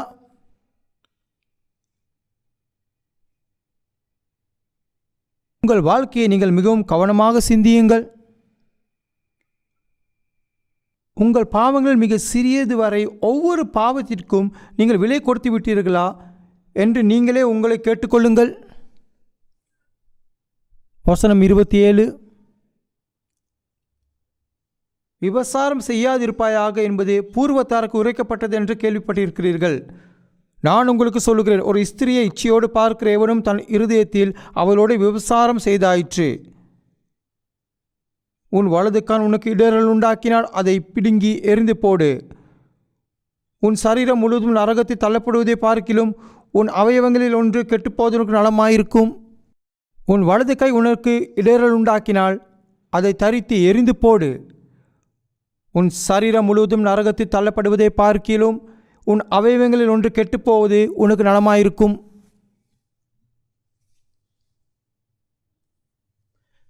உங்கள் இருதயத்தில் விபசாரம் செய்தீர்கள் என்று வைத்துக்கொள்வோம்.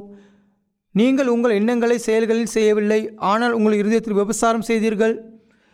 நீங்கள் ஒரு ஆணையை பார்த்த பெண்ணாக இருக்கலாம், ஒரு பெண்ணை பார்த்த ஆணாக இருக்கலாம். ஆனால் நீங்கள் இதை உங்கள் இருதயத்தில் செய்கிறீர்கள். இது கூட நியாயம் தீர்க்கப்படும். எனவே உன் வலது கான் உன்னை இடரலை செய்தால் என்று இயேசு சொன்னார். விபசார எண்ணங்களுடன் எதிர்பாலினத்தை சேர்ந்த ஒருவரை பார்க்க உங்கள் வலது கண்ணை பயன்படுத்தினால் அந்த கண்ணை நீங்கள் பிடுங்க வேண்டும். உங்கள் வலது கையால் நீங்கள் யாரையாவது அடித்தால் அல்லது வேறு ஏதாவது பாவம் செய்திருந்தால் நீங்கள் அதை வெட்ட வேண்டும் என்று கூறுகிறது. உங்கள் முழு உடலும் இல்லையெனில் உங்கள் வலது கண் அல்லது உங்கள் வலது கை காரணமாக நரகத்திற்கு செல்ல வேண்டியதாயிருக்கும். அது கூறுகிறது உங்கள் முழு உடலும் நரகத்திற்கு செல்லும். ஆனால் நீங்கள் உங்கள் வலது கண்ணை அகற்றினால் உங்கள் இடது கண்ணால் பாவம் தொடரும். உங்கள் கைகளை வெட்டினாலும் நீங்கள் பாவம் செய்து கொண்டே இருப்பீர்கள். எனவே இந்த விடயத்தை நாம் ஆராயும் போது பாவம் உண்மையில் இருதயத்தில் இருப்பதை காண்கிறோம். பாவம் உங்கள் இருதயத்தில் உள்ளது. இதுதான் காரணம்.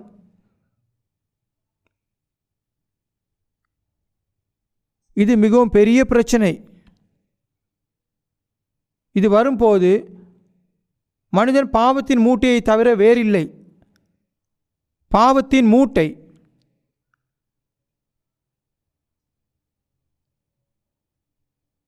ரோமர் 1 அதிகாரத்துக்கு திருப்புவோம்.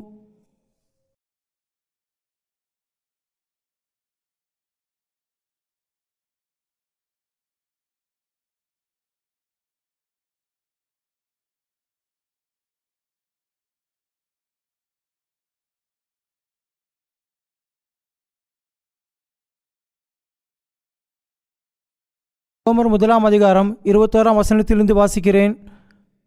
ரோமர் 1 அதிகாரம் 21 வசனம்.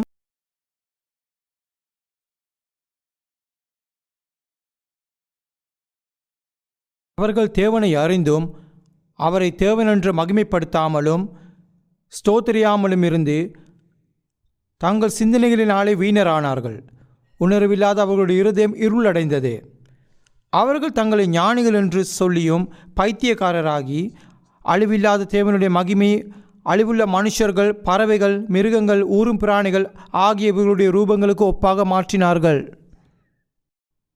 இதற்கு முன் வசனம் 18 முதல் 20 வரை இது ஆண்டவரை அறியாத மக்களை பற்றி பேசுகிறது.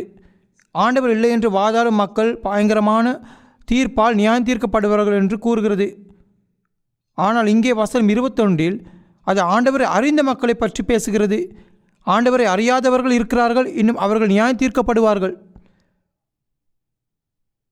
ஆண்டவரை நம்பி தேவாலயத்துக்கு சென்றால் சொர்க்கம் செல்வோம், நரகத்துக்கு செல்வதை தவிர்ப்போம் என்று பலர் நினைக்கிறார்கள். என்னை நோக்கி கத்தாவே கத்தாவே என்று சொல்லுகிற எவனும் பரலோக ராஜ்யத்தில் பிரவேசிக்க மாட்டான். மாறாக பரலோகத்தில் இருக்கிற என் பிதாவின் சித்தத்தின்படி செய்கிறவனே, கர்த்தருடைய நாமத்தினாலே தீர்க்கதரிசனம் சொன்னாலும், கர்த்தருடைய நாமத்தினாலே பிசாசுகளை துரத்தினாலும், கர்த்தருடைய நாமத்தினாலே பல அற்புதங்களை செய்தாலும் கர்த்தர் அவனை அறியவில்லை என்று சொல்கிறார். அந்த மனிதன் நரகத்துக்கு செல்வான் என்று வேதம் சொல்கிறது. இங்கே என்ன சொல்கிறது பாருங்கள். ஏனெனில் அவர்கள் கடவுளை அறிந்தும் அவரை தேவன் என்று மகிமைப்படுத்தவில்லை. நீங்கள் இதுவரை ஆண்டவரை நம்பியிருந்தால் நீங்கள் ஆண்டவரை மகிமைப்படுத்துகிறீர்களா அல்லது உங்களை மகிமைப்படுத்துகிறீர்களா? யோசித்து பாருங்கள். நீங்கள் ஆண்டவரை நம்புகிறீர்கள் என்று சொல்கிறீர்கள், ஆனால் உங்கள் கௌரவம், செல்வத்தின் பெருமை, உங்கள் அறிவு, முயற்சிகள் பற்றி பெருமை பேசுகிறீர்களா? நீங்கள் உண்மையிலே ஆண்டவரை மகிமைப்படுத்துகிறீர்களா அல்லது உங்களை மகிமைப்படுத்துகிறீர்களா? கவனமாக சிந்தியுங்கள். அடுத்து கூறுகிறது, ஸ்தோத்திரியாமலும் இருந்து. அவர்கள் ஆண்டவரை அறிந்திருந்தார்கள், ஆனால் அவருக்கு நன்றி செலுத்தவில்லை. நீங்கள் எதற்கு நன்றி சொல்ல முடியும்? ஒரு வருடத்தில் இயேசுவை நம்பும் மக்கள் நன்றியுள்ளவர்களாக இருப்பதற்கு பல வாய்ப்புகள் உள்ளன. அவர்கள் கிறிஸ்மஸ் நன்கொடைகளை வழங்குகிறார்கள், நல்ல அறுவடைக்கு நன்றி கொடைகள் கொடுக்கிறார்கள். இந்த வழியில் உங்கள் பாராட்டுகளை ஆண்டு முழுதும் காட்ட பல வாய்ப்புகள் உள்ளன. ஆனால் நன்றியின் உண்மையான வெளிப்பாடு ஒன்று இல்லை.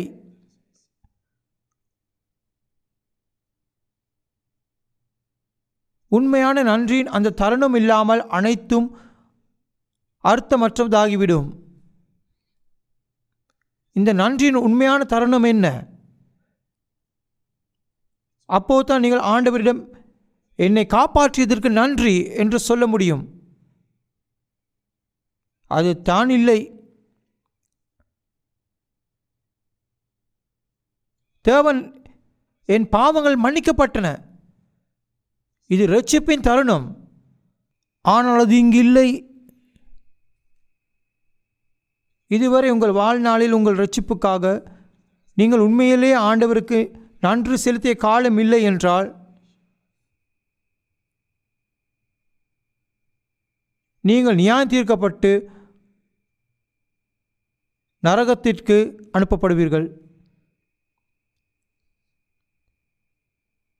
இரட்சிப்பு என்பது வேறு யாராலும் உங்களுக்காக உருவாக்க முடியாது. யாராவது உங்களிடம் நீங்கள் இரட்சிக்கப்பட்டீர்களா என்று கேளுங்கள் என்று சொன்னால் அது உண்மையான இரட்சிப்பு அல்ல என்பதை நீங்கள் அறிந்து கொள்ள வேண்டும். வேதாமத்தின் வார்த்தைகள் மூலம் உங்கள் இதயத்தில் உண்மை உணர்ந்தால் உங்கள் பாவத்தின் பிரச்சனை முற்றிலும் தீர்க்கப்பட்டு உண்மையான அமைதி உங்கள் இருதயத்தை கைப்பற்றுகிறது. இது இரட்சிப்பு.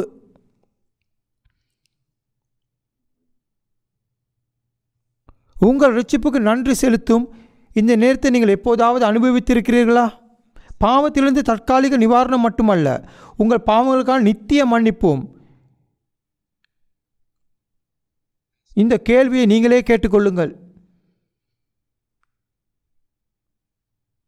ரோமர் 1:24 படிப்போம். இது நிமித்தம் அவர்கள் தங்கள் இருதயத்தில் உள்ள இச்சைகளினாலே ஒருவரோடொருவர் தங்கள் சரீரங்களை அவமானப்படுத்தத்தக்கதாக தேவன் அவர்களை அசுத்தத்திற்கு ஒப்பு கொடுத்தார். தேவனுடைய சத்தியத்தை அவர்கள் பொய்யாக மாற்றி சிருஷ்டிகரை தொழுது சேவியாமல் சிருஷ்டியை தொழுது சேவித்தார்கள். அவர் என்றென்றைக்கும் ஸ்தோத்திரிக்கப்பட்டவர். ஆமேன். இது நிமித்தம் தேவன் அவர்களை இழிவான இச்சை ரோகங்களுக்கு ஒப்பு கொடுத்தார். அந்தபடி அவர்களுடைய பெண்கள் சுபாவ அனுபவத்தை சுபாவத்துக்கு விரோதமான அனுபவமாக மாற்றினார்கள். அப்படியே ஆண்களும் பெண்களை சுபாவப்படி அனுபவியாமல் ஒருவர் மேல் ஒருவர் விரக தாபத்தினாலே பொங்கி ஆணோடே ஆண் அவலட்சணமானதை நடப்பித்து தங்கள் தப்பிதற்கு தகுதியான பலனை தங்களுக்குள் அடைந்தார்கள். இங்கே பார்த்தால் இது ஒரு திருமணமான ஜோடியாக ஆணும் பெண்ணும் இயற்கை உறவுகள் பற்றி பேசுகிறது. ஒரு ஆணும் பெண்ணும் திருமணமான தம்பதிகளாக இணைந்தால் ஒரு குடும்பம் உருவாகுகிறது. அந்த கணவனுக்கும் மனைவிக்கும் இடையிலான உறவு இயற்கை உறவுகளின் படி உள்ளது. அப்படியானால் இயற்கைக்கு மாறான உறவுகள் என்றால் என்ன? கணவன் தன் மனைவியை ஒதுக்கிவிட்டு வேறொரு ஆணுடன் உறவு கொள்வது இயற்கைக்கும் எதிரானது.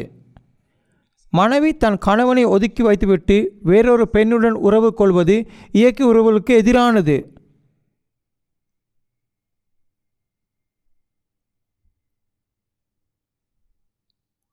ஒரு ஆணும் பெண்ணும் திருமணமான தம்பதிகளாக ஒருவருக்கொருவர் இயற்கையான உறவை பேணுவதற்கும் குடும்பத்தில் ஒழுங்கை பேணுவதற்கும் கடவுள் குடும்பத்தை நிறுவினார். மனிதனை படைப்பதில் கடவுளின் நோக்கம் அவனது அன்பை பெறுவதற்கு உருவாக்குவதாகும். கடவுள் யாவையும் படைத்தார். அதனால் மனிதனும் தனது அன்பின் துணையாக இருக்க வேண்டும். ஆனால் மக்கள் இந்த இயற்கை ஒழுங்கை அளிக்கிறார்கள். பெற்றோருக்கு இடையே சரியான உறவு இல்லாத வீடுகளில் இருந்து வரும் குழந்தைகள் தவறான பாதையில் செல்ல நேரிடும். இது ஒரு பயங்கரமான பிரச்சனை. உறவு முறை இல்லாததால் குடும்பத்தில் ஒழுங்கு சீர்குலைந்துள்ளது. இந்த உறவுகள் இயற்கைக்கு மாறானதாகவும் ஆரோக்கியமற்றதாகவும் மாறும்போதுதான் இவை பல பாவங்களை உருவாக்குகின்றன. ஆண்களும் பெண்களை சுபாவப்படி அனுபவியாமல் ஒருவர் மேல் ஒருவர் விரக தாபத்தினாலே பொங்கி ஆணோடு ஆண் அவலட்சணமானதை நடப்பித்து, இது எதை பற்றி பேசுகிறது? இது ஓரின சேர்க்கை. இரண்டு ஆண்கள் ஒருவருக்கொருவர் உறவு கொள்கிறார்கள். இந்த வார்த்தைகள் 2000 ஆண்டுகளுக்கு முன்பு பதிவு செய்யப்பட்டிருக்கலாம். ஆனால் இந்த பயங்கரமான பாவம் இன்று நம் உலகில் மிகவும் தெளிவாக தெரிகிறது. இதைத்தான் வேதாகமம் கூறுகிறது. ஆனால் அவர்கள் வேதாகமத்தை முற்றிலும் புறக்கணிக்க முடிவு செய்திருக்கிறார்கள். வசனம் 28 பாருங்கள். தேவனை அறியும் அறிவை பற்றி கொண்டிருக்க அவர்களுக்கு மனதில்லாதிருந்தபடியால் தகாதவைகளை செய்யும்படி தேவன் அவர்களை கேடான சிந்தனைகளுக்கு ஒப்பு கொடுத்தார். இங்கு என்ன சொல்கிறது என்று பாருங்கள். இது விசித்திரமாக தெரியவில்லையா? கடவுளை பற்றி அறிவை தக்க வைத்துக்கொள்ள ஒருவேளை உங்களில் பலர் இதை பற்றி யோசிக்காமல் உங்கள் வாழ்க்கையை இதுவரை வாழ்ந்திருக்கலாம். நீங்கள் நினைக்கலாம், இது முட்டாள்தனம். கடவுளை பற்றி அறிவை தக்க வைத்துக் கொள்ளவா? கடவுளை கொடுக்க பார்க்க முடியாது. அவரை பற்றி அறிவை நீங்கள் எவ்வாறு தக்க வைத்துக் கொள்வீர்கள்? உங்கள் அறிவில் கடவுளை வைத்திருப்பது என்றால் என்ன? நீங்கள் எதை விரும்புகிறீர்களோ அதையே உங்கள் அறிவில் நீங்கள் தக்க வைத்துக் கொள்கிறீர்கள். மிஸ் சுமித் என்ற பெண் மிஸ்டர் ஜோன்ஸை விரும்பியதால் அவள் எப்போதும் அவனை பற்றி நினைத்து கொண்டிருப்பாள். வீட்டில் இருக்கும்போது அவனை பற்றி நினைப்பாள். அவள் வேலையில் இருக்கும் போது அவனை பற்றி நினைப்பாள். அவள் தெருவில் நடந்து செல்லும் போது மற்ற இளைஞர்களை பார்க்கும் போது அவளை பற்றி நினைப்பாள். அவள் எப்பொழுதும் திரு ஜோன்ஸை தன் அறிவில் வைத்து தக்க வைத்துக் கொள்வாள் அல்லது அவரது மனதில் அவரை வைத்திருப்பாள். அது ஏன்? அவள் அவனை நேசிப்பதால் தான். பணத்தை பற்றி மற்றும் சிந்திக்கும் மக்கள் இருக்கிறார்கள். அவர்கள் விழித்திருப்பார்களா தூங்குவார்களா என்பது அவர்கள் நினைப்பது எல்லாம் பணமே தான். அவர்கள் பணத்தின் அடிப்படையில் பார்க்கிறார்கள். அவர்கள் பணத்தை விரும்புவதால் அவர்கள் இருதயத்தில் அவ்வளவு தான். அவர்கள் ஆண்டவரை நேசிக்காததால் அவரை பற்றிய அறிவை அவர்கள் தக்க வைத்துக் கொள்ளவில்லை. மக்களின் உண்மையான மகிழ்ச்சி நீங்கள் மிக விரும்புவதை பெறுவதிலிருந்து வருகிறது.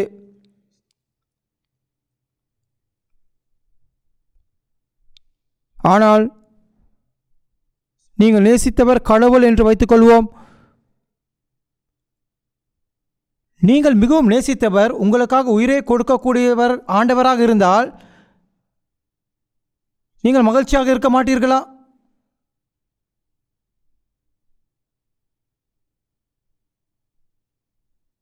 மகிழ்ச்சியாய் இருப்பீர்கள். மனிதனை படைத்ததில் அவருடைய நோக்கம், காரணம் அவர் மனிதனால் நேசிக்கப்பட வேண்டும் என்பதற்காக. ஆண்டவரின் பார்வையில் அவர் மனிதனை நிபந்தனையின்றி நேசிக்க விரும்புகிறார். மேலும் மனிதன் தன் அன்பை அறிந்து பதிலுக்கு அவனை நேசிக்க வேண்டும் என்று விரும்புகிறார். தனக்கும் மனிதனுக்கும் இடையே ஒரு முழுமையான அன்பின் உறவு இருக்க வேண்டும் என்று விரும்புகிறார். எல்லாவற்றையும் தியாகம் செய்ய தயாராக இருக்கும் அன்பு. இது மனிதனுக்கு கிடைத்துள்ள சிறப்புகளில் ஒன்று. நாம் மிகவும் பெருமைப்பட வேண்டியது ஒன்று. மிகவும் மகிழ்ச்சியாக இருக்க வேண்டும்.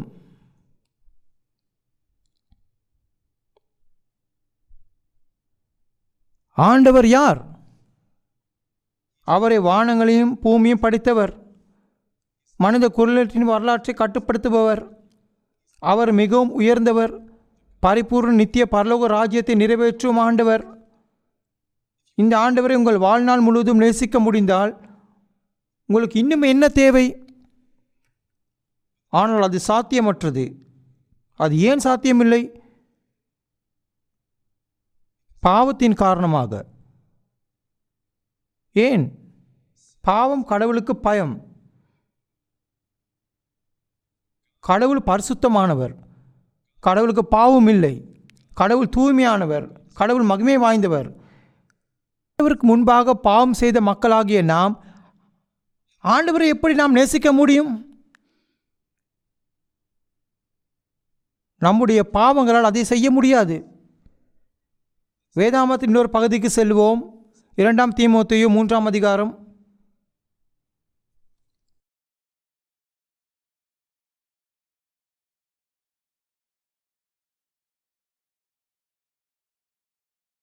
தீமோத்தேயு 3 அதிகாரம் 3 அதிகாரம்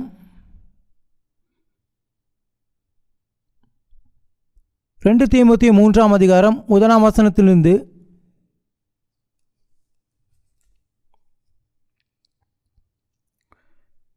மேலும் கடைசி நாட்களில் கொடிய காலங்கள் வருமென்று அறிவாயாக. எப்படியெனில் மனுஷர்கள் தற்பிரியராயும் பணப்பிரியராயும், 4 வசனத்துக்கு செல்வோம், துரோகிகளாயும் துணிகரமுள்ளவர்களாயும் இருமாப்புள்ளவர்களாயும் தேவ பிரியராயிராமல் சுகப்போர பிரியராயும் தேவ பக்தியின் வேஷத்தை தரித்து அதன் பலனை மறுதலிக்கிறவர்களாயும் இருப்பார்கள். இப்படிப்பட்டவர்கள் நீ விட்டு விலகு. இங்கே என்ன சொல்கிறது என்று பாருங்கள். கடைசி நாட்களில் பயங்கரமான காலங்கள் இருக்கும் என்று அது சொல்லுகிறது. இது இப்பொழுது பேசப்படுகிறது. இந்த நாட்களில் மக்களுக்கு தெரிந்ததெல்லாம் அவர்களே திருமணமான தம்பதிகளும் தங்களை பற்றி மட்டுமே நினைக்கிறார்கள். அவர்கள் இணக்கமற்றவர்கள் என்று கண்டறிந்தவுடன் அவர்கள் விவாகரத்து செய்கிறார்கள். அவர்கள் தங்களை பற்றி மட்டுமே நினைக்கிறார்கள். இதுவே இறுதி காலம். அடுத்ததாக பணத்தை விரும்புபவர்கள் என்று கூறுகிறது. மக்கள் தங்களை நேசிப்பவர்களாக இருந்தால் இந்த விடயத்தில் பணம் வருவதை தவிர்க்க முடியாது. மக்கள் பணத்தை விரும்புகிறார்கள். எனவே பெற்றோரும் குழந்தைகளும் பணத்திற்காக சண்டையிடுகிறார்கள். கணவன் மனைவி பணத்திற்காக சண்டையிடுகிறார்கள். அடுத்தது கடவுளை விரும்புவதை விட இன்பத்தை விரும்புவார் என்று கூறுகிறது. இப்போது அப்படி அல்லவா? இந்த வார்த்தைகளை கேட்கும் போது, ஓ ஆம், கடவுளை பற்றிய அறிவை தக்க வைக்க மறுப்பவன் நான் தான். இதுதான் நான். இதுவரைக்கும் நான் வாழ்ந்த வாழ்க்கை எல்லாமே அப்புதான்.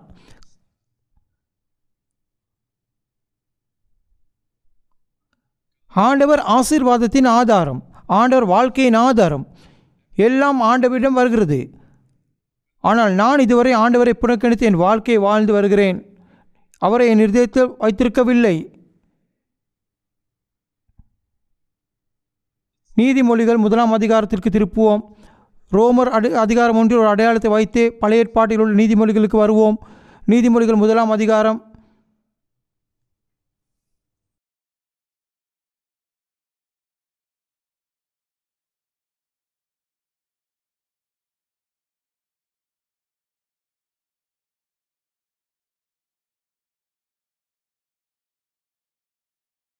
1 அதிகாரம்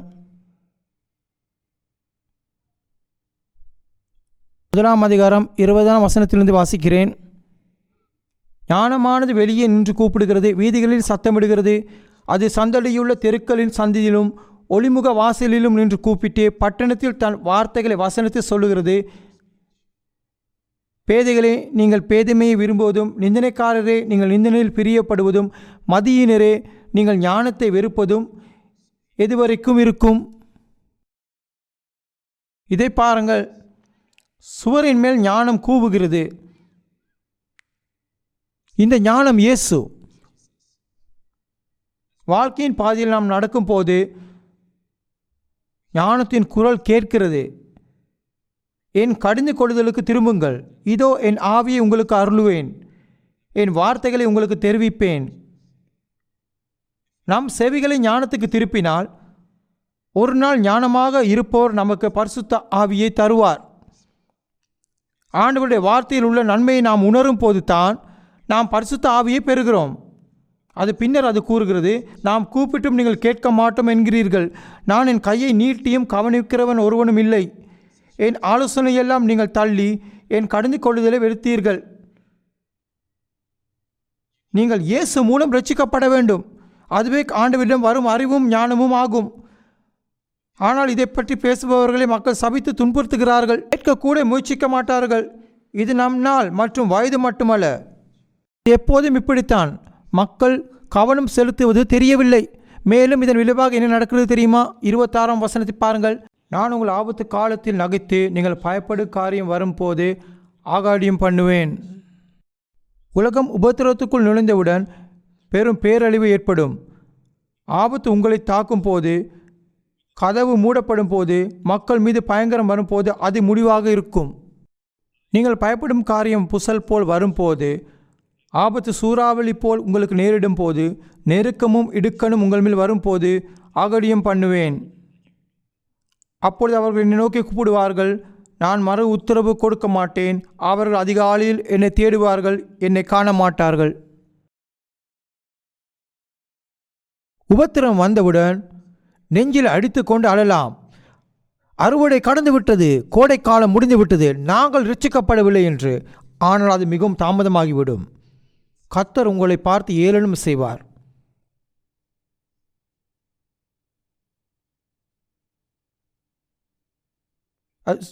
இப்பொழுது நாம் கிருபையின் காலத்தில் வாழ்கிறோம். நாம் இன்னும் கடவுளின் கிருபையை பெறக்கூடிய காலத்தில் வாழ்ந்து கொண்டிருப்பதால் கர்த்தருடைய இந்த வார்த்தைகளை கடவுளின் குரல் என்பதை நீங்கள் நினைவில் கொள்ள வேண்டும். வேதாமத்தின் வார்த்தைகள் கடவுளின் குரல். இவை இயேசுவின் வார்த்தைகள். உங்களுக்கு வாய்ப்பு இருக்கும் போது இந்த வார்த்தைகளை உங்கள் இருதயத்தில் ஏற்றுக்கொள்ளுங்கள்.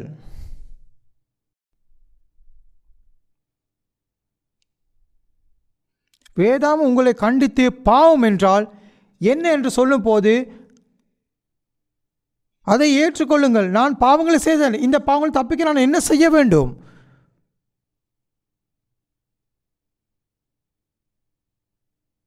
நீங்கள் சிந்தித்து மனம் திரும்ப வேண்டாமா?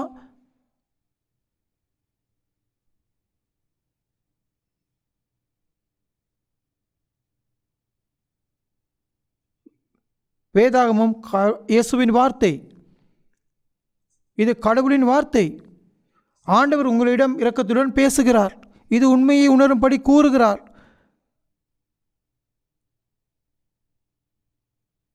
ஆனால் உங்கள் இருதயத்தில் நீங்கள் கேட்க விரும்பவில்லை. ரோமர் 1ஆம் அதிகாரத்திற்கு திருப்புவோம்.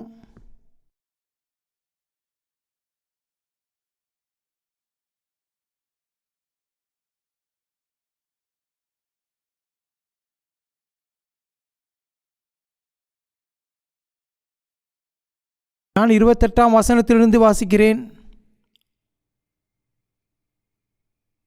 தேவனை அறியும் அறிவை பற்றி கொண்டிருக்க அவர்களுக்கு மனதில்லாதிருந்தபடியால் தகாதவைகளை செய்யும்படி தேவன் அவர்களை கேடான சிந்தைக்கு ஒப்பு கொடுத்தார். அவர்கள் சகலவித அநியாயத்தினாலும் வேசித்தனத்தினாலும் துரோகத்தினாலும். இப்பொழுது வசனம் 29 தொடங்கி அதிகாரம் இறுதி வரை பல்வேறு பாவங்கள் பட்டியலிடப்பட்டுள்ளன. நீங்கள் இந்த பட்டியலை படிக்கும் போது இந்த பாவங்களில் எது உங்களுக்கு பொருந்தும் என்பதை சிந்தியுங்கள். அவை அனைத்தும் உங்களுக்கு பொருந்தும் என்று மட்டும் நினைக்காதீர்கள். அப்படி செய்தால் உங்கள் இருதயத்தில் இருக்கும் குறிப்பிட்ட பாவத்தை உங்களால் கண்டுபிடிக்க முடியாது. அவர்கள் எல்லா விதமான அக்கிரமத்தாலும் நிரப்பப்பட்டிருந்தார்கள். நீங்கள் வீட்டிற்கு சென்றதும் உங்களிடம் உள்ள பொருட்களை பாருங்கள். நியாயமான முறையில் அல்லாமல் சட்டவிரோதமாக நீங்கள் சம்பாதித்தவை ஏதேனும் இருந்தால் அது உங்கள் அக்கிரமத்திற்கு எடுத்துக்காட்டு.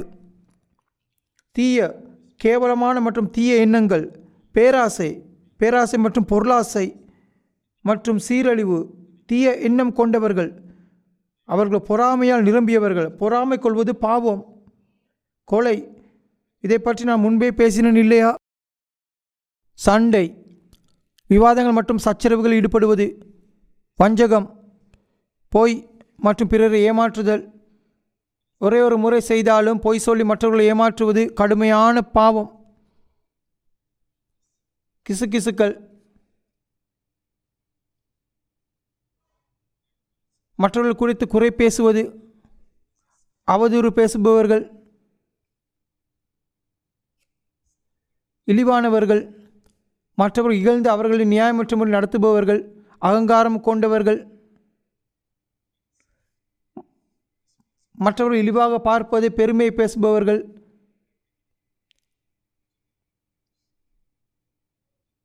பணம், தோற்றம், வீடு எதுவாக இருந்தாலும் அதை பற்றி பெருமை பேசுவது பாவம். அவர்கள் தீமை செய்யும் வழிகளை கண்டுபிடித்து தீய திட்டங்கள் செய்கிறார்கள். அவர்கள் தங்கள் பெற்றோருக்கு கீழ்ப்படியவில்லை. உங்கள் பெற்றோரின் வார்த்தைகளுக்கு கீழ்ப்படியாமல் அவர்களை வருத்தப்படுத்துகிறார்கள். அவர்களுக்கு புரிதல் இல்லை. இதன் அர்த்தம் முட்டாள்தனம், விசுவாசம் இல்லை. நீங்கள் கொடுத்த வாக்குறுதியை காப்பாற்றவில்லை. தவிர்க்க முடியாத சூழ்நிலைகள் இருக்கலாம், ஆனால் எப்பொழுதும் வாக்குறுதிகளை அளித்து அதை நிறைவேற்றாதவர்கள் இருக்கிறார்கள். அன்பு இல்லை. ஒருவரிடம் கருணை காட்ட உங்களுக்கு வழி வாய்ப்பும் இருக்கலாம், ஆனால் நீங்கள் அதை செய்ய மாட்டீர்கள். இரக்கமில்லை. இது கொடூரமான மற்றும் இதயமற்றவர்களை பற்றி பேசுகிறது. இரக்கமில்லை என்று வரும்போது திருமணத்திற்குள்ளும் கூட ஒரு கணவன் கோபமடைந்து தன் மனைவியை இரக்கமின்றி அடிக்கக்கூடும். இது அனைவருக்கும் பொருந்தும். இரக்கம் காட்டாதது என்பது இன்னொருவரிடம் இரக்கமற்ற மற்றும் வன்முறைகளில் ஈடுபடுவதாகும். வசனம் 32. இப்படிப்பட்டவைகளை செய்கிறவர்கள் மரணத்திற்கு பாத்திரராய் இருக்கிறார்கள் என்று. இப்படிப்பட்ட செயல்களை செய்பவர்கள் மரணத்திற்கு தகுதியானவர்கள். இந்த மரண தண்டனை நரகத்தில் தள்ளப்படுவதற்கான தண்டனையாகும். அப்படிப்பட்டவர்கள் மரணத்திற்கு தகுதியானவர்கள் என்று கடவுள் விதித்துள்ளார். எனவே இந்த பாவங்களுக்கான விலையை முழுமையாக செலுத்த வேண்டும். இந்த விலையை முழுமையாக செலுத்தவில்லை என்றால் பாவத்தின் பிரச்சனையை தீர்க்க முடியாது. அடுத்தது அதிகாரம் 2 வசனம் 4. அதிகாரம் 2 வசனம் 4. அல்லது தேவ தயவு நீ குணப்படும்படி உன்னை ஏவுகிறதென்று அறியாமல் அவருடைய தயவு, பொறுமை, நீண்டிய சாந்தம் இவைகளின் ஐசுவரியத்தை அசட்டை பண்ணுகிறாயோ?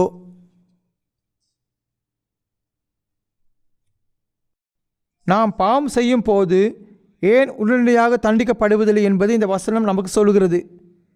ஏனென்றால் மனம் திரும்புவதற்கு கடவுள் நமக்கு ஒரு வாய்ப்பை வழங்குகிறார். நாம் பாவம் செய்த பிறகு மனம் திரும்புவதற்கு அவர் நமக்கு வாய்ப்பளிக்கிறார். காயினை பற்றி அறிந்தோம். காயின் தன் தம்பியை கொன்றான். ஆனால் ஆண்டவர் காயினிடம், உன் சகோதரன் ஆபேல் எங்கே என்று கேட்டார். ஆனால் காயினுக்கு மனம் திரும்புவதற்கு ஒரு வாய்ப்பு கிடைத்தது. அந்த நேரத்தில் அவன் மனம் திரும்பியிருந்தால் அவனை மன்னித்திருப்பார். அப்படியானால் மக்கள் ஏன் பாவம் செய்தவுடன் தண்டிக்கப்படுவதில்லை? ஏனென்றால் அவர்கள் மனம் திரும்புவதற்கு ஆண்டவர் ஒரு வாய்ப்பை கொடுக்கிறார். ஆனால் அதற்கு பதிலாக மக்கள் என்ன நினைக்கிறார்கள்? அவர்கள் உடனடியாக தண்டிக்கப்படாததால் மக்கள் நினைக்கிறார்கள், நான் பாவம் செய்தாலும் எனக்கு எதுவும் ஆகாது. ஆண்டவர் இல்லை. ஒரு நபர் திருடி கொலை செய்யலாம், ஆனால் ஆண்டவர் உடனடியாக அவரை தண்டிக்கவில்லை. எனவே ஆண்டவர் இல்லை என்று அவர் நினைக்கிறார். ஆண்டவர் இருப்பதை மறுக்கிறார். அவர் ஆண்டவரின் கருணையும் ஆண்டவரின் இரக்கத்தையும் ஆண்டவரின் தாராள மனப்பான்மையும் அனுபவித்து மனம் திரும்புவதற்கு அவருக்கு வாய்ப்பை கொடுத்தார். ஆனால் அவர் அதை புறக்கணித்தார். இப்பொழுது 5ஆம் வசனத்தை பாருங்கள். மன கடினத்திற்கும் குணப்படாத இருதயத்திற்கும் ஏற்றபடி தேவனுடைய நீதியுள்ள தீர்ப்பு வெளிப்படும் நாளில் உனக்காக கோபாக்கினியை குவித்து கொள்கிறாயே. இங்கு என்ன சொல்லுகிறது என்று பாருங்கள். கடவுள் என்றென்றைக்கும் காத்திருக்க போவதில்லை. ஒரு நாள் வரும், நீங்கள் வருந்த வேண்டும். நீங்கள் கடவுளுக்கு முன்பாக உங்கள் பாவங்களுக்காக வருந்த வேண்டும். நியாய தீர்ப்பின் நாள். நீங்கள் மனம் திரும்ப வேண்டும்.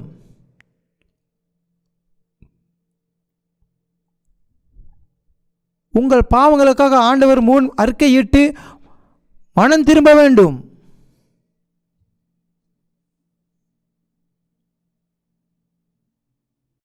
நீங்கள் மனம் திரும்பவில்லை என்றால் ஆண்டவரை அவமதிக்கிறீர்கள், ஆண்டவருக்கு விரோதமாயிருக்கிறீர்கள். உன் மன கடினத்திற்கும் குணப்படாத இருதயத்திற்கும் ஏற்றபடி தேவனுடைய நீதியுள்ள தீர்ப்பு வெளிப்படும் கோபாக்கினை நாளிலே உனக்காக கோபாக்கினை குவித்துக் கொள்கிறாயே. உங்கள் மீது வரும் இந்த கோபத்தை நீங்கள் தொடர்ந்து சேர்த்து கொண்டிருக்கிறீர்கள். அது தொடர்ந்து அதிகரித்து வருகிறது. எனவே நீங்கள் செய்த சிறிய பாவங்களுக்கு குறைவான தண்டனை கிடைக்கும் மற்றும் பெரிய பாவங்களுக்கு பெரிய தண்டனை கிடைக்கும் நரகத்தில். எனவே தண்டனை சேமிக்கப்படுகிறது. இப்பொழுது வசனம் 9 பாருங்கள். வசனம் 9.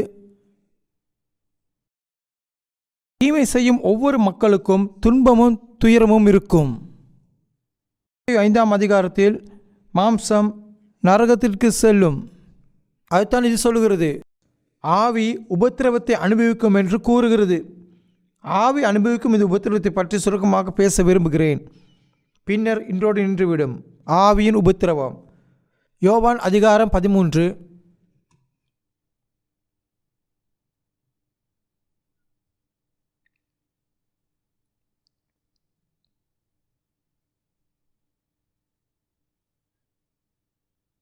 யோவான் 13ஆம் அதிகாரம்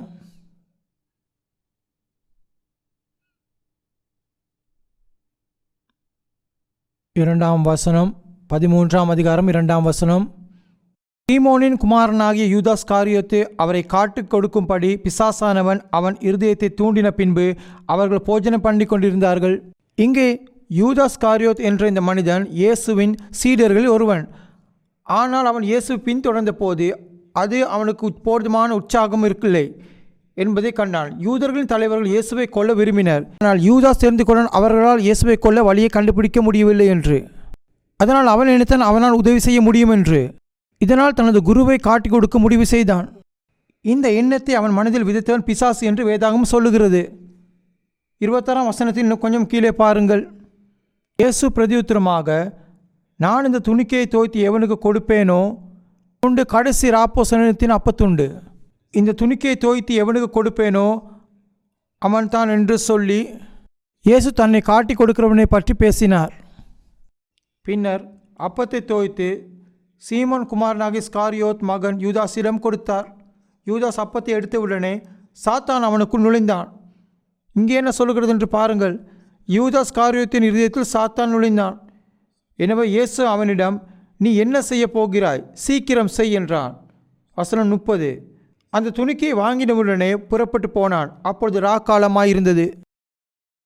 வெளியே போனான். எங்கே போனான்? பிரதான ஆசாரியனிடத்தில் சென்றான், இயேசுவை காட்டி கொடுப்பதற்காக. இப்படித்தான் யூதாஸ் காரியோத் இயேசுவை காட்டி கொடுத்தான். ஆனால் அவன் இயேசுவை காட்டி கொடுக்கும் வரை அவனுடைய மனசாட்சி அவனை தொந்தரவு செய்யவில்லை. ஏனென்று உனக்கு தெரியுமா? ஏனென்றால் பிசாசு சாத்தான் அவனது இருதயத்தில் நுழைந்து அதை இறுக்கமாக பிடித்திருந்தான். அவனுடைய மனசாட்சி மயக்கமடைந்தது. அதனால் அவன் தனது குருக்கு துரோகம் செய்தாலும் அவனது மனசாட்சி அவனை சிறிது தொந்தரவும் செய்யவில்லை. இது அவனது மனசாட்சி மறுத்து போனதை சுட்டி காட்டுகிறது.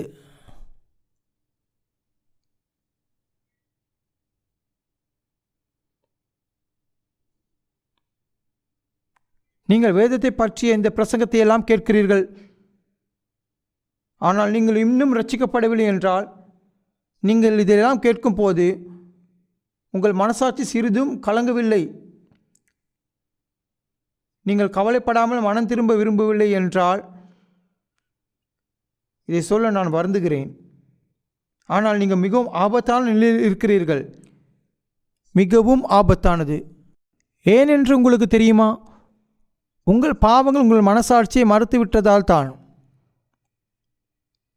அதனால் நீங்கள் பாவத்தை பற்றி எல்லாம் கேள்விப்பட்டாலும் அதனால் நீங்கள் கவலைப்படுவதில்லை. நீங்கள் மயக்க மருந்தின் கீழ் இருக்கும்போது நீங்கள் எதையும் உணராதது போலவும் ஒரு அறுவை சிகிச்சை நிபுணர் ஒரு கத்தியை எடுத்து உங்களை வெட்டும் போது உங்கள் மனசாட்சி மயக்கமடைந்துள்ளதால் பாவத்தை பற்றியும் நீங்கள் நியாயம் தீர்க்கப்படுவீர்கள் என்று வேதம் உங்களுக்கு சொன்னாலும் நீங்கள் கவலைப்படுவதில்லை.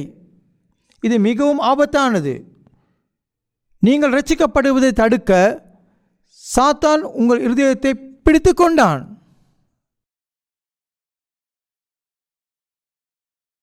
மத்தேயு 27 அதிகாரம்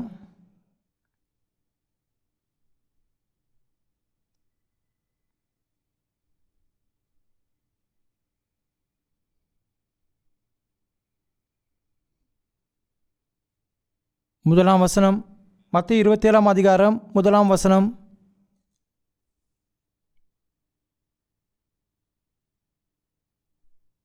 விடியற்காலமான போது சகல பிரதான ஆசாரியரும் ஜனத்தின் மூப்பரும் இயேசுவை கொலை செய்யும்படி அவருக்கு விரோதமாக ஆலோசனை பண்ணி அவரை கட்டி கொண்டு போய் தேசாதிபதியாகிய பொந்தியு பிலாத்துவினிடத்தில் ஒப்பு கொடுத்தார்கள். ஒரு அடிமையின் விலையான 30 வெள்ளி காசுகளுக்கு இயேசுவை காட்டி கொடுத்தான். அவன் இந்த நபர்களை இயேசு இருந்த இடத்திற்கு அழைத்து சென்று அவர்களிடம் ஒப்படைத்தான். இப்படித்தான் அவர் காட்டி கொடுக்கப்பட்டார். இயேசு கைது செய்யப்பட்டார். மத தலைவர்களால் விசாரணைக்கு அழைத்து செல்லப்பட்டார். மரண தண்டனைக்கு உட்படுத்தப்பட்டார். இயேசு 2 முறை விசாரணைக்கு உட்படுத்தப்பட்டார். மத தலைவர்களாலும் 2வது முறை மத சார்பற்ற நீதிமன்றத்தாலும். அது ரோம் ஆளுநரால் விசாரிக்கப்பட்டார். அது மத சார்பற்ற நீதிமன்றம். மத நீதிமன்றத்தின் தண்டனை அடிப்படையில் அவரை கொல்ல முடியாது. அவரை பொந்திய பிலாத்தியனிடத்தில் ஒப்படைத்தார்கள். 3 வசனம். அப்பொழுது அவரை காட்டிக் கொடுத்த யூதாஸ் அவர் மரண ஆக்கினைக்குள்ளாக தீர்க்கப்பட்டதை கண்டு, மரண ஆக்கினை என்று சொல்லும்போது இயேசுவுக்கு மரண தண்டனை விதிக்கப்பட்டதை அவன் பார்த்தான். இதை பார்த்த அவன் மனஸ்தாபப்பட்டு 30 வெள்ளிக்காசை பிரதான ஆசாரியரிடமும் பெரியவர்களிடமும் திருப்பி கொடுத்தான். நான் பாவம் செய்தேன், ஏனென்றால் நான் குற்றமற்ற இரத்தத்தை காட்டி கொடுத்தேன் என்று கூறினான். அவர் அப்பாவி இரத்தத்தை காட்டி கொடுத்தார். இது நமக்கு என்ன பதில் அளிக்கிறது? அது உன் பொறுப்பு. இயேசுவுக்கு மரண தண்டனை விதிக்கப்பட்டதை கண்டதும் யூதாஸ் தான் இருதயத்தில் வருந்த தொடங்கினான்.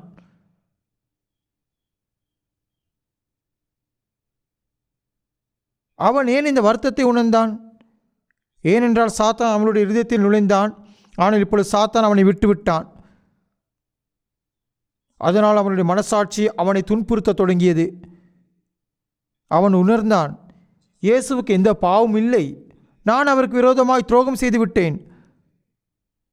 அதனால் தான் பெற்ற 30 வெள்ளிக்காசை எடுத்துக்கொண்டு மூப்பரிடம் தலைமை குருக்களிடம் திருப்பி சென்று நான் குற்றமற்ற இரத்தத்தை காட்டி கொடுத்தேன் என்றான்.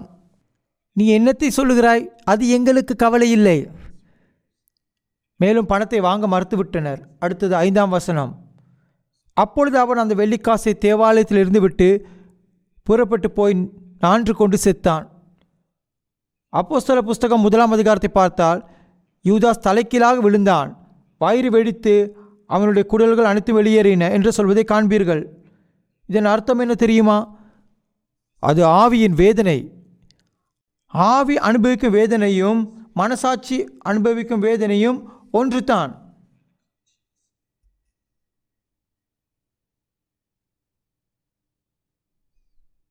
நீங்கள் இவ்வுலகில் வாழும்போது உங்கள் மனசாட்சி உணர்வற்றதாக இருப்பதாக குறிப்பாக அது உங்களை துன்புறுத்தவில்லை. ஆனால் நீங்கள் நரகத்திற்கு தள்ளப்பட்ட தருணத்திலிருந்து உங்கள் மனசாட்சியிலிருந்து உணர்வின்மை மறைந்துவிடும்.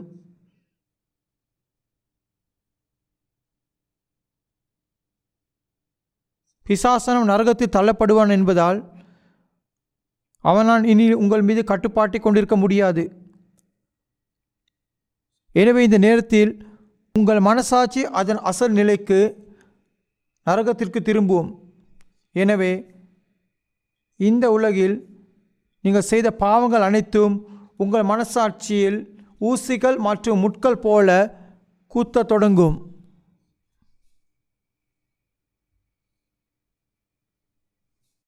யூதாஸ் காரியோத்தின் மனசாட்சி மிகவும் வேதனைப்பட்டது. அவன் மிகவும் வேதனை அடைந்தான். அவன் சென்று தூக்கிலிட்டு கொண்டான். அவன் தலைக்கீழாக விழுந்தான். அவனது உடல் வெடித்தது மற்றும் அவனது குடல்கள் அனைத்தும் வெளியேறின. ரட்சிக்கப்படுதல் என்றால் என்ன?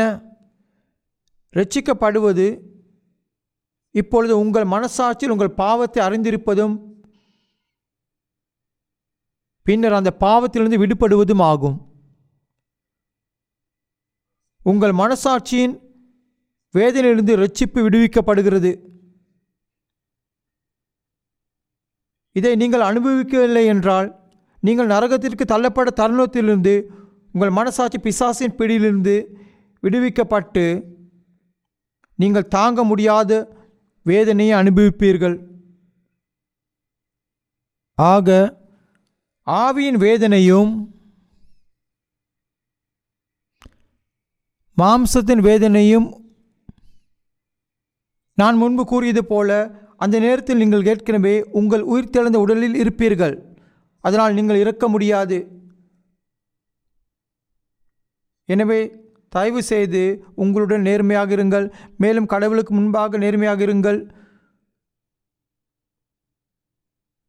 நீங்கள் செய்த பாவங்களை பற்றி சிந்தியுங்கள். உங்களை மன்னிக்கும்படி ஆண்டவரிடம் முழு மனதுடன் கேளுங்கள். ஆண்டவருக்கு முன்பாக உங்கள் பாவங்களை அறிக்கையிட்டு அவரிடம் மன்னிப்பு கேளுங்கள். ஜெபம் செய்வோம்.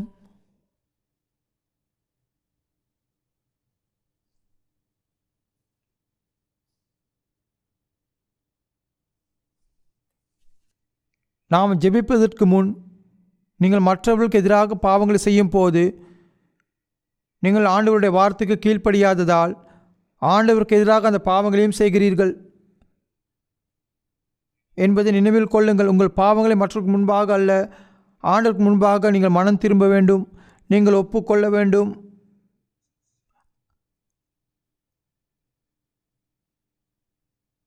அப்பொழுது மன்னிப்பு பற்றி பேசும் வார்த்தைகளை உங்களால் புரிந்து கொள்ள முடியும். பரலோக ஆண்டவரே, நாம் அனைவரும் பாவத்தில் பிறந்தோம். பாவங்களை செய்துத்தான் வாழ்கிறோம். பாவம் என்றால் என்னவென்று தெரியாமல் வாழ்ந்துவிட்டோம். மேலும் பாவம் நம் இருதயங்களை பற்றி கொண்டதால் நாம் இப்பொழுது பாவம் செய்கிறோம் என்பது கூட நமக்கு தெரியாது. நாம் பாவம் செய்யும் போது மனசாட்சி கலங்கவில்லை. ஆனால் நாம் பொல்லாத மற்றும் வெட்கமற்ற இருதயங்களுடன் வாழ்கிறோம். ஆண்டவரே, இப்போது முன்பாக தலை வணங்குபவர்களின் இருதயங்களை தூண்டிவிடுமாறு வேண்டிக் கொள்கிறோம். ஒவ்வொரு நபரும் அவர் அல்லது அவள் உங்களுக்கு முன் செய்த பாவங்களை பற்றி அறிந்திருக்க அனுமதிக்கவும்.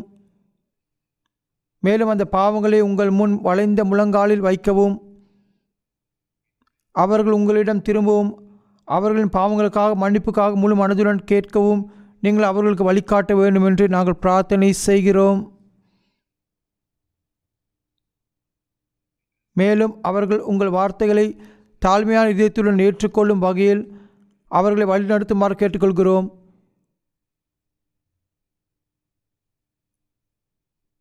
இயேசுவின் நாமத்தினால் ஜெபிக்கிறோம். ஆமென்.